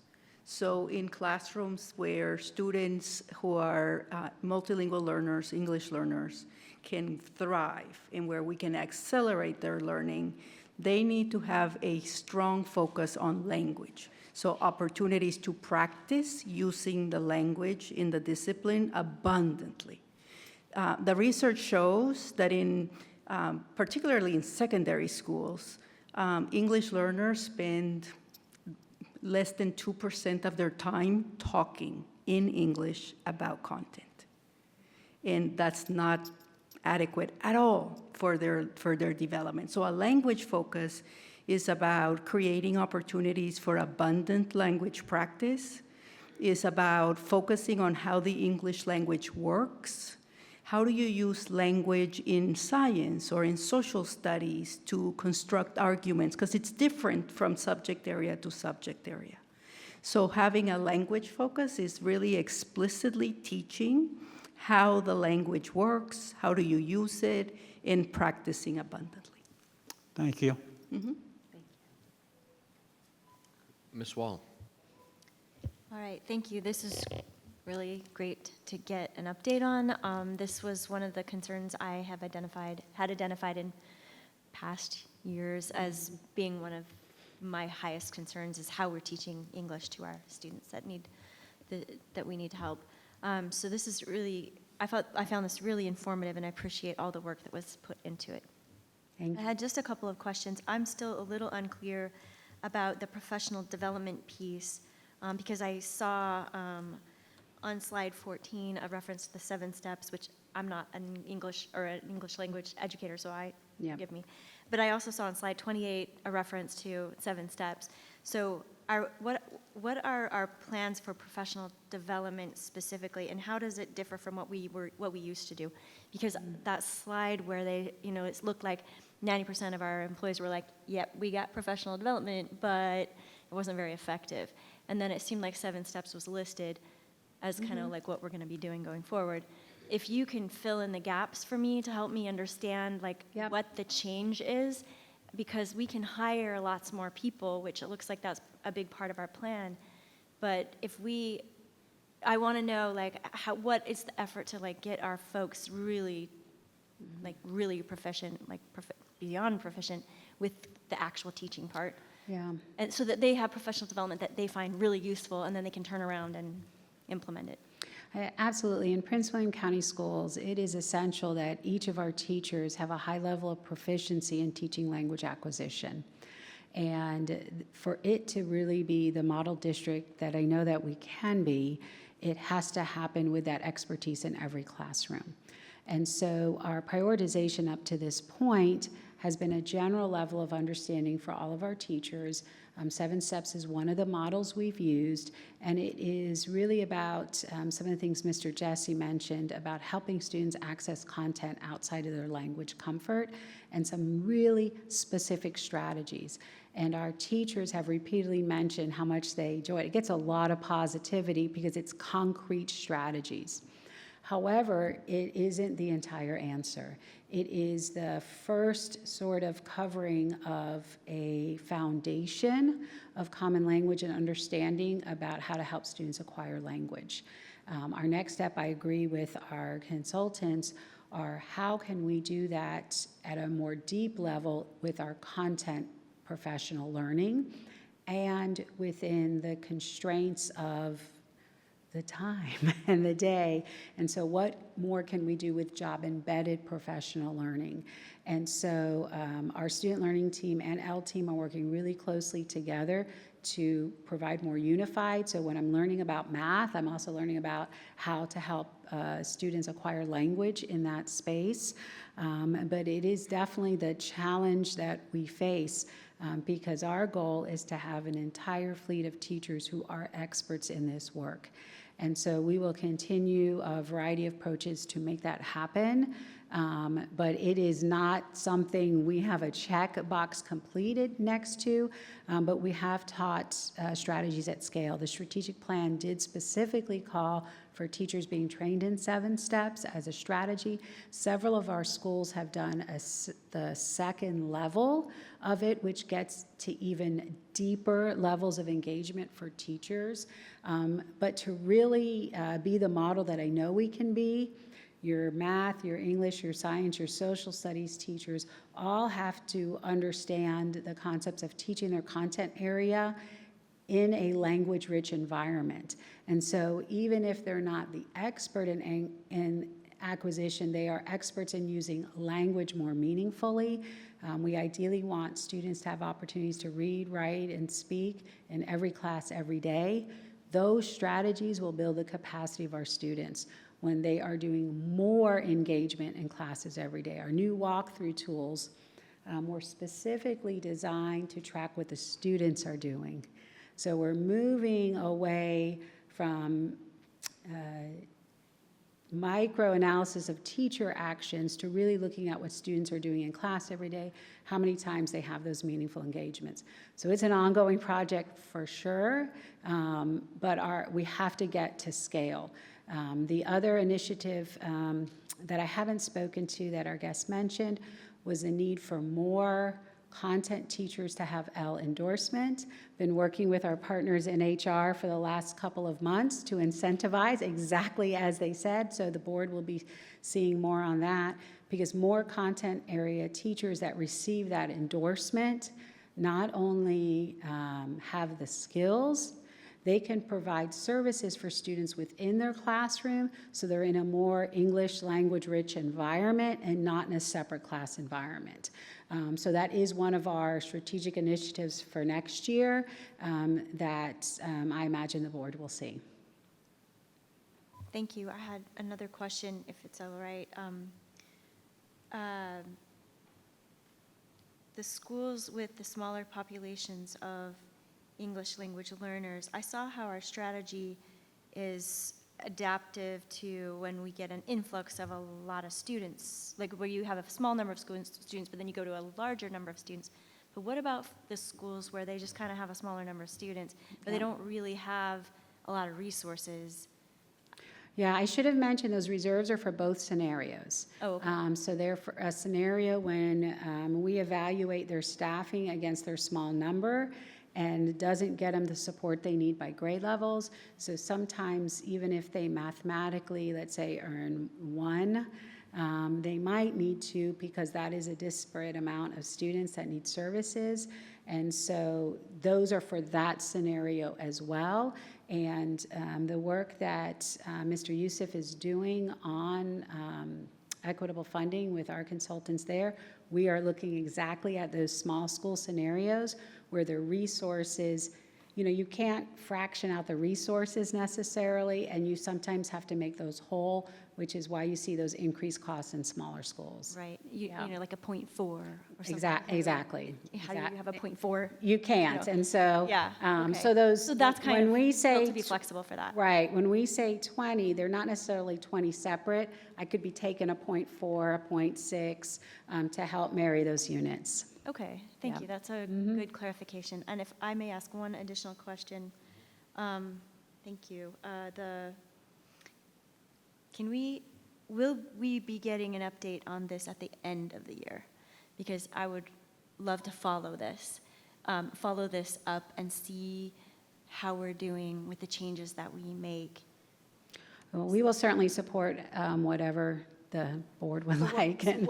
What we wouldn't be doing at the end of the year, what we would do is give you an update on how we're doing with the strategies that we're implementing, right? So it wouldn't be another comparison of like all of the data and the research that was captured in the audit, and then looking at that again, right, doing all of that legwork. But what it would be is based on, for example, the walkthrough tool, how many visits there have been, what data did we collect in terms of what instruction looks like from that, which we already have. A lot of that data is already being captured in continuous improvement. The team has been bringing forth that data. We had our beginning of the year session.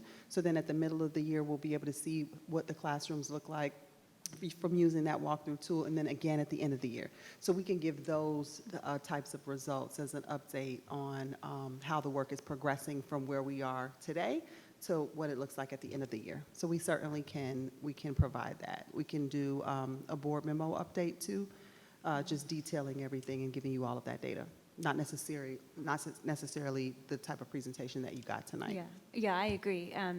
But a kind of an update on like, this is what we're seeing and this is the effect that we're finding, or this is how our kids are doing and this is how our teachers are doing. Yep. Because it is really important. And I really feel with the number of English language learners that we have in our division and diverse language learners from all over the world, that this is a really important part of what we need to be doing to help every kid succeed. Absolutely. And the data trends aren't slowing down. So we are seeing increasing trends. And we are tracking both the qualitative data and the quantitative data. So looking at student outcomes, but then also looking at the work from the professional development, the work from observing the classroom instruction. So we're tracking that throughout the year. Thank you. Thank you very much.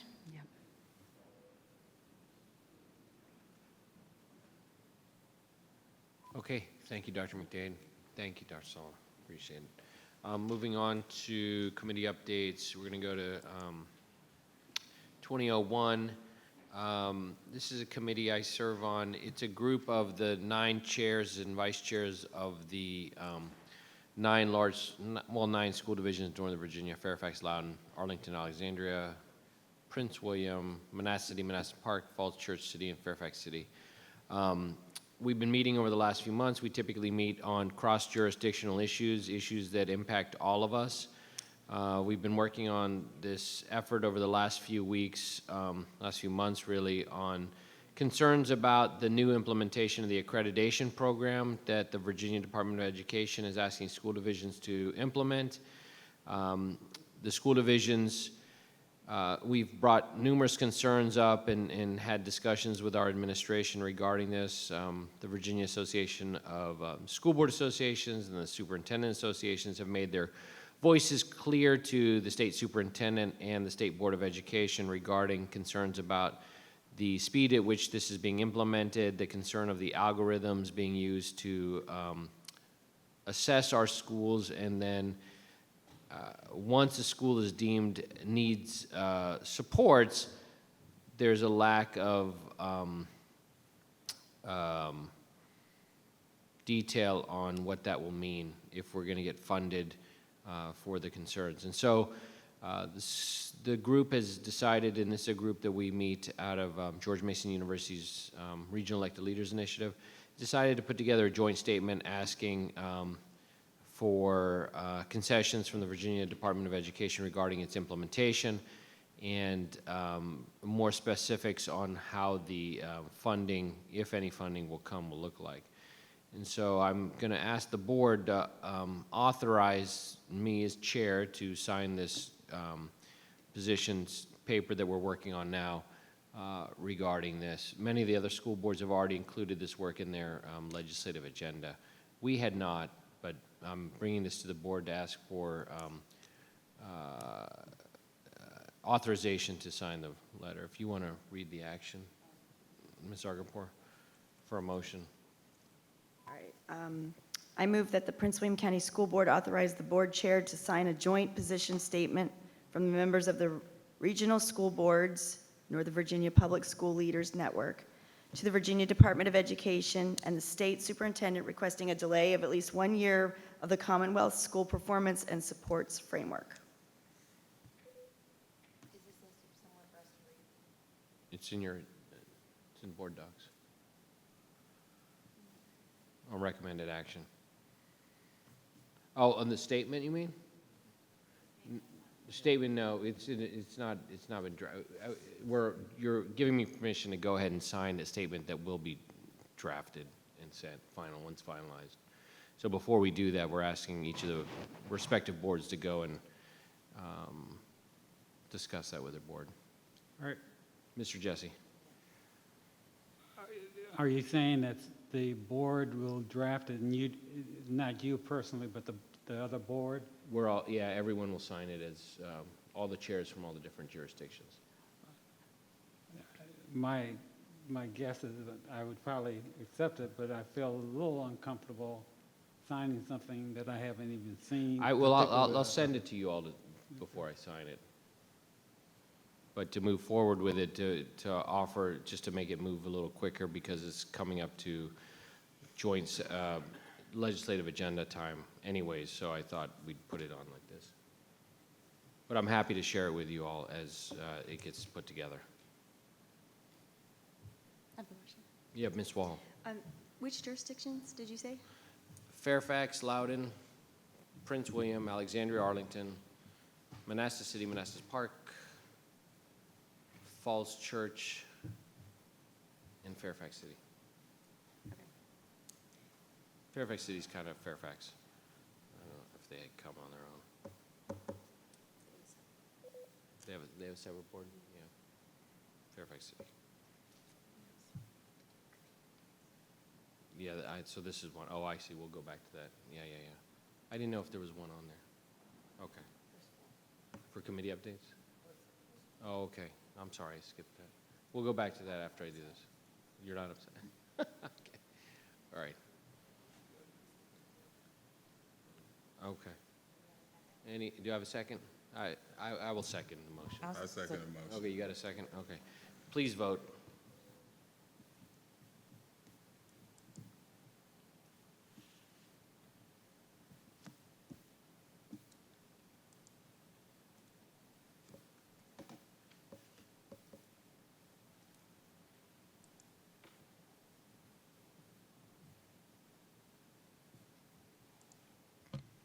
The vote is 6 yes, 2 no. Tredinick, Wall, motion passed. Thank you, guys. We'll go back to committee updates 10:01. I'm sorry about missing out. So we'll go first to Safe Schools Advisory Committee. Ms. Wall. Yes. Sorry about that. Okay, so I'm going to give an update about Safe Schools Advisory Council. The council met on October 7th from 6:30 to 8 p.m. And because the purpose of the SSAC is to support student, staff, and school safety through discussions on policy questions and collaboration with stakeholders. And it's also a purpose to strengthen relationships between PWCS government agencies and the community on safety matters. we took a field trip to the Security Operations Center as a council, and for the purpose of the council to see and experience the great work that is happening over at the Security Operations Center. And sometimes seeing something is 1,000 times more powerful than reading about it or having somebody tell you about it. And this was true for the council, to see the SOC and to see how it's laid out, where it is, and what they do, and how important that work is. And we also learned that the SOC is funded through, I think, 6 p.m., right? And so, but a lot of work that is done in the security sphere is done after 6 p.m. and before 6 a.m. I don't know what your start time is over there. But that was also something really important for the council to learn about and consider as perhaps a future item that we could consider funding, which would be an extension of the SOC with people manning the SOC. Because I think there's probably a justifiable need based on the number of incidents that have to be tracked through the evening hours into the night. So at a future meeting, the council will be selecting new leaders for vacancies in the cabinet positions in the council, such as vice president, secretary, I think that's right. Yeah, and so that's something we'll be doing at our next meeting, which will be held on Monday, November 18th.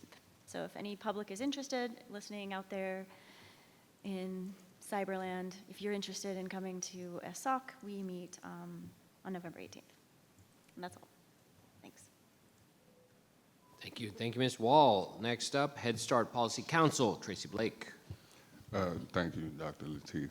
I'm just pleased to report that we held our first meeting with our new policy council, preschool policy council, this past October 17th.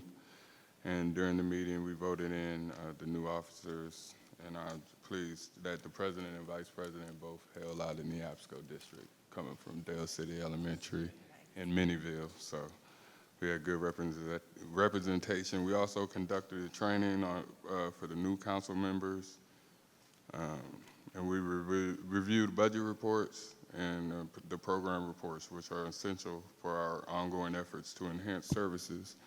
The purpose of this policy council is to serve as a crucial role in guiding and overseeing the Head Start and the Virginia Preschool Initiative programs.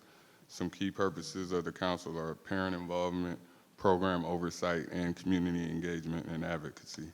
I want to thank all the individuals who are serving on the Preschool Policy Council for their time and effort to support the work of the school division. Some key stats I just wanted to highlight were currently we serve 81 students with IEPs, reinforcing our commitment to inclusivity at PWCS, and we truly believe in not leaving anyone behind. And also in September, we served just under 42,000 preschool meals, highlighting our dedication to serving our students' nutritional needs. And as of October 1st, there were just under 1,500 students in the pre-K program. So looking ahead, our next Preschool Policy Council meeting is scheduled for November 21st at 1 p.m. And I'd just like to thank you for your support and as we continue to enhance early childhood education in our community. Thanks. Thank you, Member Blake. That was fantastic. We really appreciate the update. We haven't had one of those updates in quite a while, so thank you for helping us get caught up on where we are on that. Next up, Joint Environmental Task Force, Vice Chair Lisa Zargarpur. So I went to the meeting on October 17th, and it was like coming to one of our meetings because our own Jessica Weimer was doing the same report that she did for us a couple weeks prior to that meeting. What I did learn is that the efforts that we are making in Prince William County Public Schools are really, they're monumental in our local government. We have more buildings than the county government, and so the savings and the efforts that we're making are really going to make a difference for our taxpayers. And I also had an opportunity to listen to some discussion between the county government and the schools to talk about initiatives where the county government's looking at different kinds of equipment that are maybe battery operated rather than gas powered. There were discussions about what would make the most sense in terms of the lifetime of a mower or something, or a leaf blower, and whether the battery option is a better, expenditure, will it do the same work, that kind of thing. It was a really neat conversation to hear both sides going back and forth. I also learned a little bit about nutrient credits, which was exciting. I did not know that if we make a turf field, rather than a grass field, that means we have to pay more in nutrient credits. So that was very informative for myself. But I really enjoyed hearing our school report. Again, it was a little more succinct, but just to recognize that the work that we're doing here as the school division is making a difference for the entire county. Thank you, Ms. Sargapur. We will move on next to 2002, first reading, revision of policy 115 on compensation reimbursement of school board members. This is on for first reading. What I would ask if everyone take a look at the documents. We have 2 weeks to look at it, seek guidance, seek feedback, and then we'll come back and vote on these issues. Does anyone have any questions? Don't have a question or a comment, though. Yeah, a comment, please. All right, Ms. Sargapur. we have received a couple communications from concerned citizens about this, and I do want to just point out in the Code of Virginia, this is an allowable expense under 22.1-32. It says salary of members. It is the second thing down. It says, any school board may pay each of its members mileage for the use of a private vehicle in attending meetings of the school board and in conducting other official business of the school board.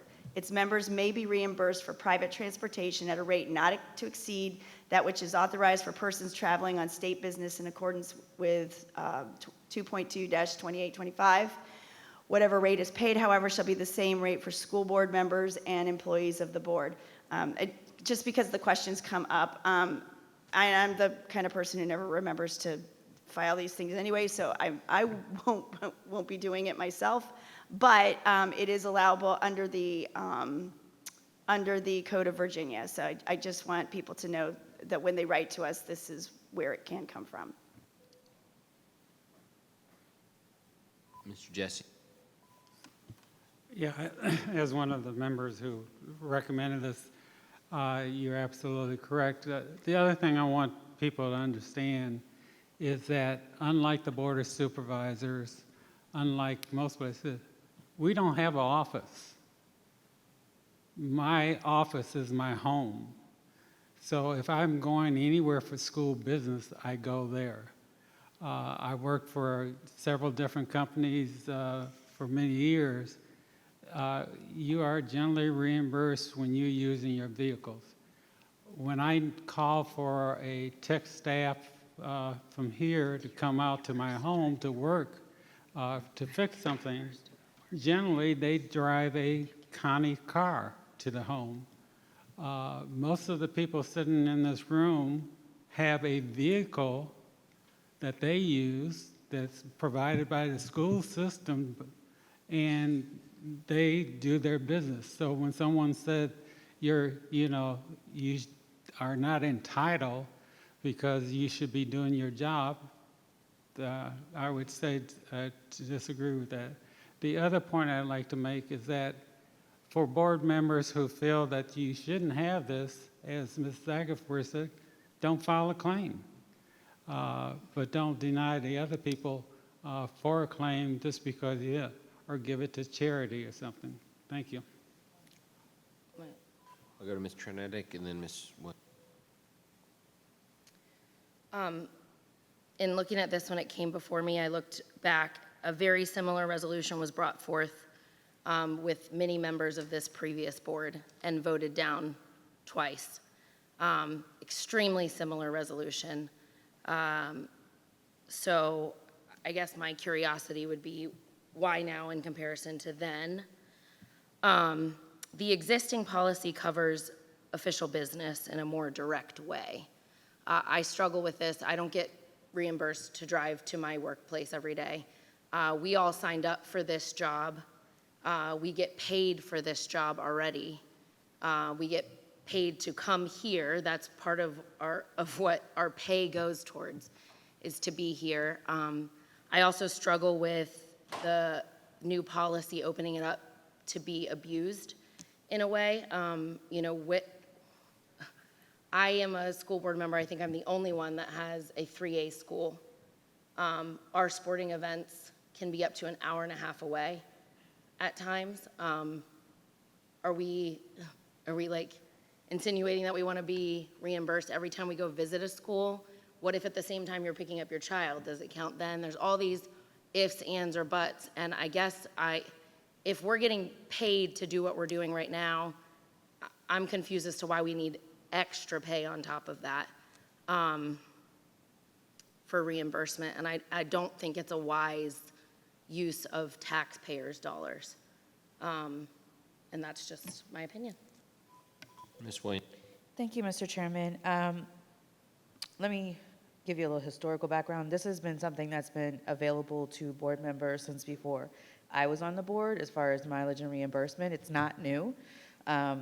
What is new is refining the scope of official business and to and from board meetings.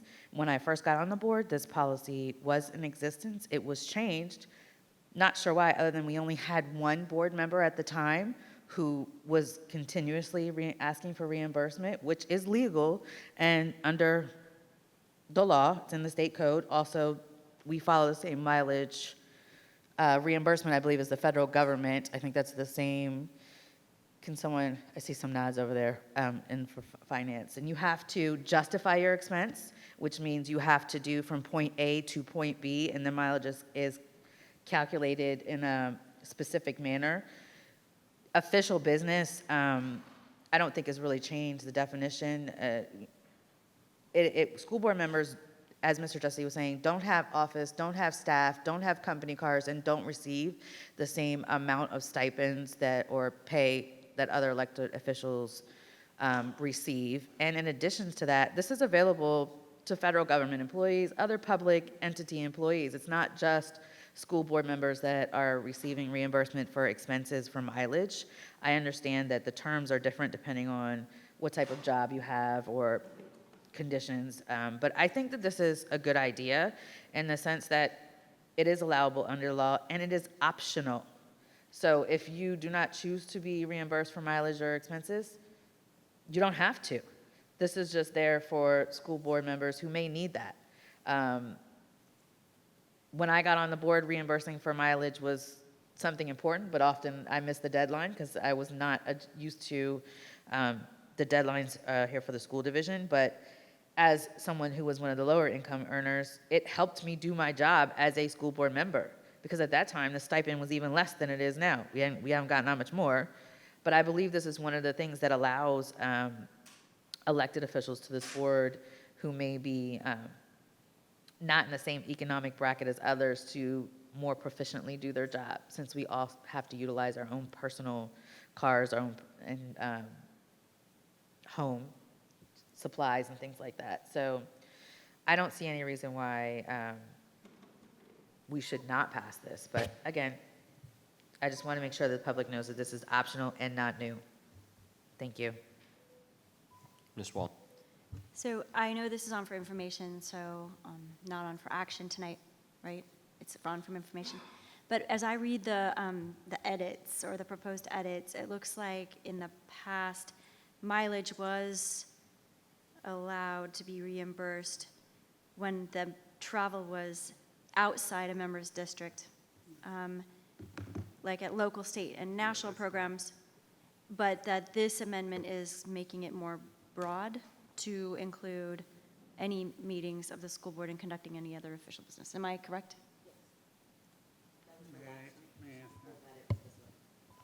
Ms. Wall, the limitations before in the current policy are that mileage is not reimbursed for in-district travel for each member, and to and from the school board meeting is not reimbursable. So that's the limitation currently in the policy.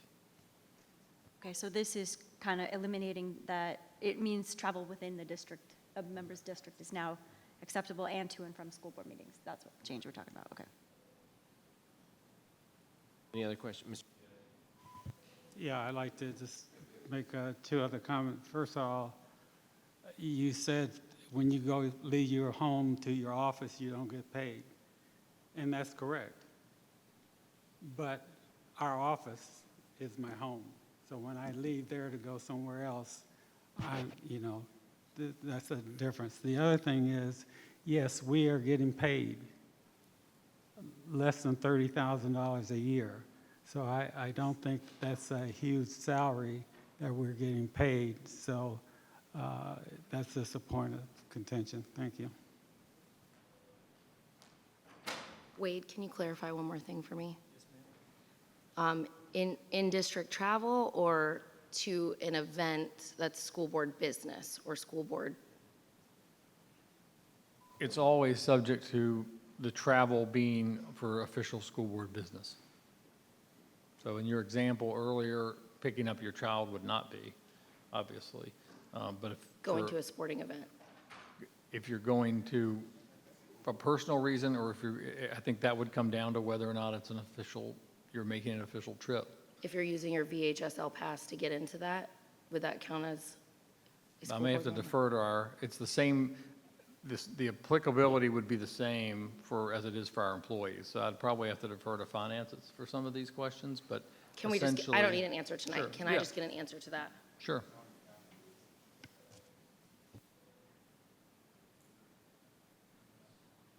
Okay, so if you have more questions, concerns, fire them off to division council, staff, or each other. We'll be back here for the vote on this matter in 2 weeks. Moving on to policy 170. This is, we're making revisions to the standing committees, advisory boards, task force, and councils. The actions of the Prince William County School Board approved the proposed revisions in policy 170, standing committees, advisory boards, task force, and councils. So again, this has been posted for the last few days. Take a look at it. We will, if It's you have actually any. it's on for action tonight. Oh, and this so is I- the and I'm- second read? Oh, we already did it? And I want to speak. Oh, yeah, so well, I need so let me have a motion first. I need Sorry, a- we let me made get some changes, so I just wanted to cover the changes. Yeah, cover the changes, sure. So at the last meeting, we had the first reading for information, and the red line for that showing the differences between the first version and our current policy is in board docs. The second red line you'll see, it just shows the changes that we made based on some feedback. Generally, Ms. Wall caught this actually, so she's always my good editor and reader of policies. And what I want to clarify just what the changes are between the first reading and tonight. One, we made clear that the term lengths for school board appointees are for 1 year, and clarifying that the board removes representatives, not a board member. Obviously, the board appoints the appointees. The board is the only entity that can remove the appointees. Also, it clarifies that appointees are not limited to a maximum number of terms. That was not, it was sort of implied, but we made it explicit. And finally, the more important one is that, as Ms. Wall had pointed out, we went back and looked at all of our current advisory committee appointees, and they have terms that run longer than a year. And so there's language at the bottom you'll see we added that says for any currently appointed members to the board's advisory committees, I think there are 9, they will be essentially grandfathered in terms of the 1-year term limit won't apply until their next term is up. And then once their term concludes, they'll be subject to a 1-year that is renewable. So that was the major change, just making sure that we didn't cut short people who had already been told they're going to be serving for 2 years. And then just as a reminder, the overall changes were to bring uniformity to the bylaws and ensure legal compliance with all the board's advisory committees. Thank you, Mr. Anderson. Can I have a motion, Ms. Zargarpur? Mr. Chairman, I move that the Prince William County School Board approve the proposed revisions to Policy 170, standing committees, advisory boards, task forces, and councils as attached in the meeting agenda. Do I have a second? Mr. Chair, I Mr. second. Blake. Mr. Blake seconds the motion. Any discussion, further discussion, exciting discussion, questions? Oh, Ms. Wall. I appreciate the amendment changes to clarify that for appointees, and I think appointees may not know that that this will benefit them, but I think they'll appreciate the benefit of having their length of terms clarified by the policy. I think it strengthens the policy, and I think it's a well-needed policy, the amendments that are put forward. So we always appreciate all of our folks who serve without any compensation on our councils. So thank you for taking a look at this and making those changes. Thank you, Ms. Wall. Strong work. Very nice. Any further discussion? Please vote. And I echo Ms. Wall's comments about the volunteering nature of the work that these folks we appoint do. We truly appreciate it. The vote is 8 yes, unanimous, motion passed. Outstanding. Moving on. 92474. What am I? 924. Is this what is this? A first reading? Is it info? All right, revision 924, public solicitations in the school and annual employee charitable campaign, first reading. Okay, it's there for the first reading. Folks, take a look at it.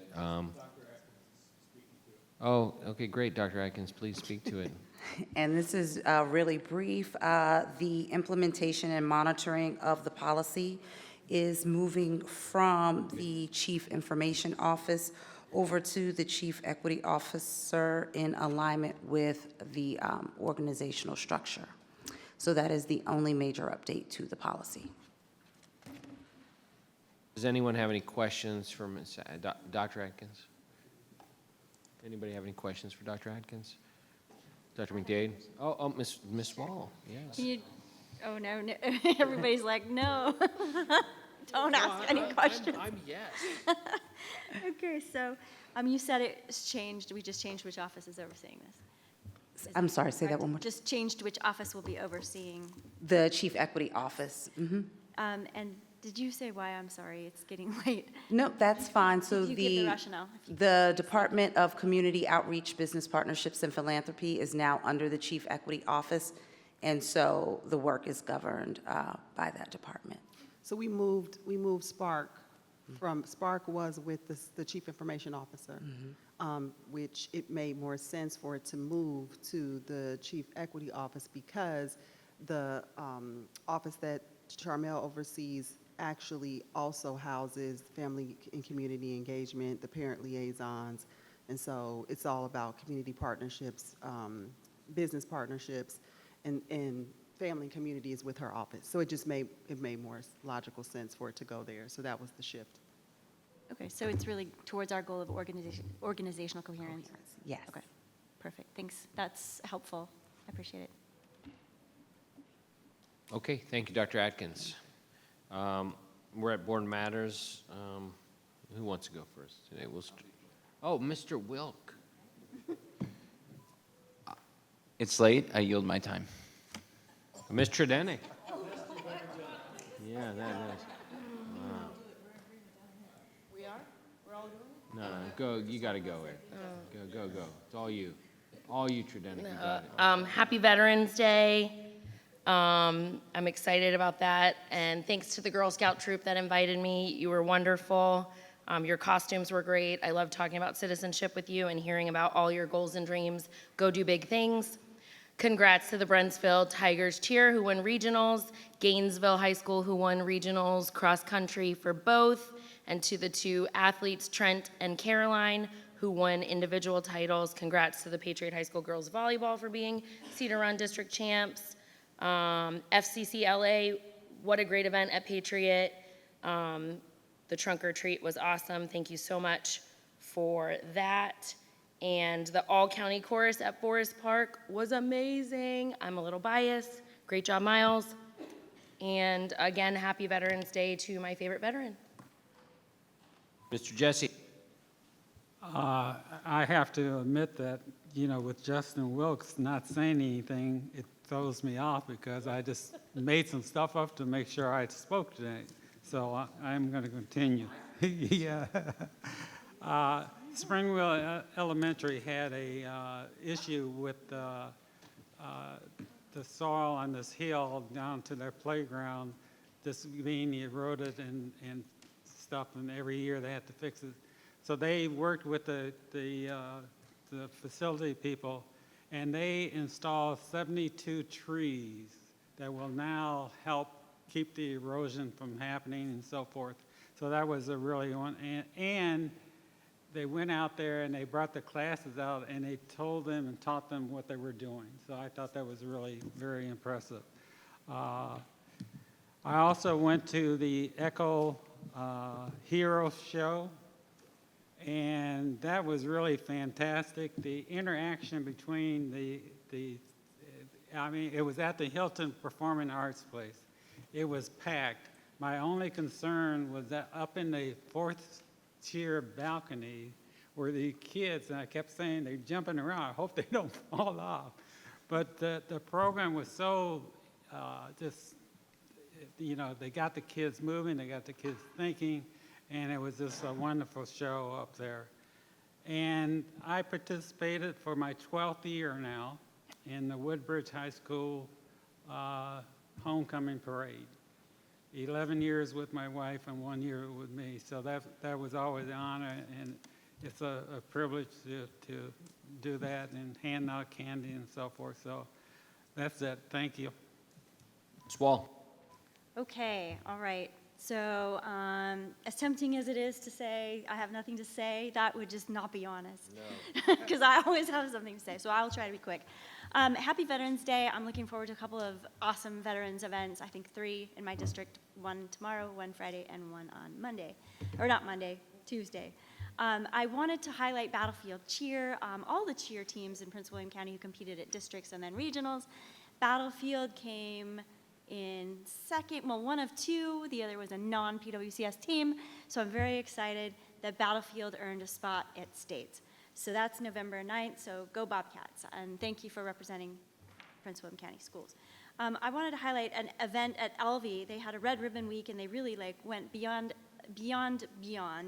And they had the DEA, the FBI, and the Border Patrol who flew a helicopter in to their field, and then they let all their kids go out and explore all the different stations. And they had one of the drug dogs, who was the highlight of the show for all the kids. But it was a really great event, very hands-on, and it was a nice collaborative thing between the parent liaison organized it. So the work our parent liaisons do is amazing. I wanted to highlight, the last thing I wanted to highlight is I went to the Town of Haymarket's Youth in Government program, and there were a bunch of middle schoolers who were serving as town council, and they were discussing how they were going to use funds, proffer funds, approximately $1.2 million, to benefit Prince William County schools. And these kids were awesome. They had so many great ideas, and they were really deliberating extensively on and taking seriously the task before them. And it was really a delight to see them. They asked me, they questioned me for like 45 minutes on all kinds of stuff. And it was a little bit of a hot seat, but at the same time, they really were thoughtful, and they really care about their education, and it was fun to hear their ideas. And so I don't know if they'll make a formal presentation or not, but congratulations to all those kids who experienced that, who spent that time to have that real hands-on learning experience, because it is hard to sit in a seat like this and have to make decisions about where you're going to spend money and where you're not going to spend money and what are your priorities. And that's exactly the lesson that they learned that day. So I wanted to highlight that. And other than that, happy Veterans Day, and everybody have a great evening, and I hope everybody gets a lot of sleep. Ms. Williams. Thank you, Mr. Chairman. I will just say the next school board meeting is on the 19th, which is a Tuesday, not a Wednesday, due to VSBA, and I'm going to yield the rest of my time. Mr. Blake. I yield my time. Ms. Zarga. Good stuff. Don't get your hopes up. I'm not going to take anyone's extra time. I just want to bring attention to, in our adoption and acknowledgement of our recognitions, one of the groups of people we are recognizing this month is the education and support professionals. These are people who are paraprofessionals who provide essential support to our teachers in our classroom and to our students, all the way from preschool through 12th grade. So I want to make sure that we give our thanks to them. And I yield the rest of my time. All right. Thank you very much, everyone. Wow, that was fast. I didn't even think about what I was doing. I was chit-chatting over here. Listen, this was a terrific meeting tonight. The work done for the English learners stuff is really critical to the success of this division. It is, and I learned this the other day, we have over 3,000 students born in El Salvador in the school division, and right around 3,000 students born in Afghanistan that are currently in our division who immigrated this country. So that's 6,000. That's about 7, almost 7.5% of the entire school division actually born in another country from just those 2 countries. So I'm excited by the work presented this evening, the work Dr. McDade is doing. It is very important. It's critical to the success of this division, and I fully support it and ask the board to continue to provide Dr. McDade and the division all the supports required to make this program a success. We had an election last night. American democracy is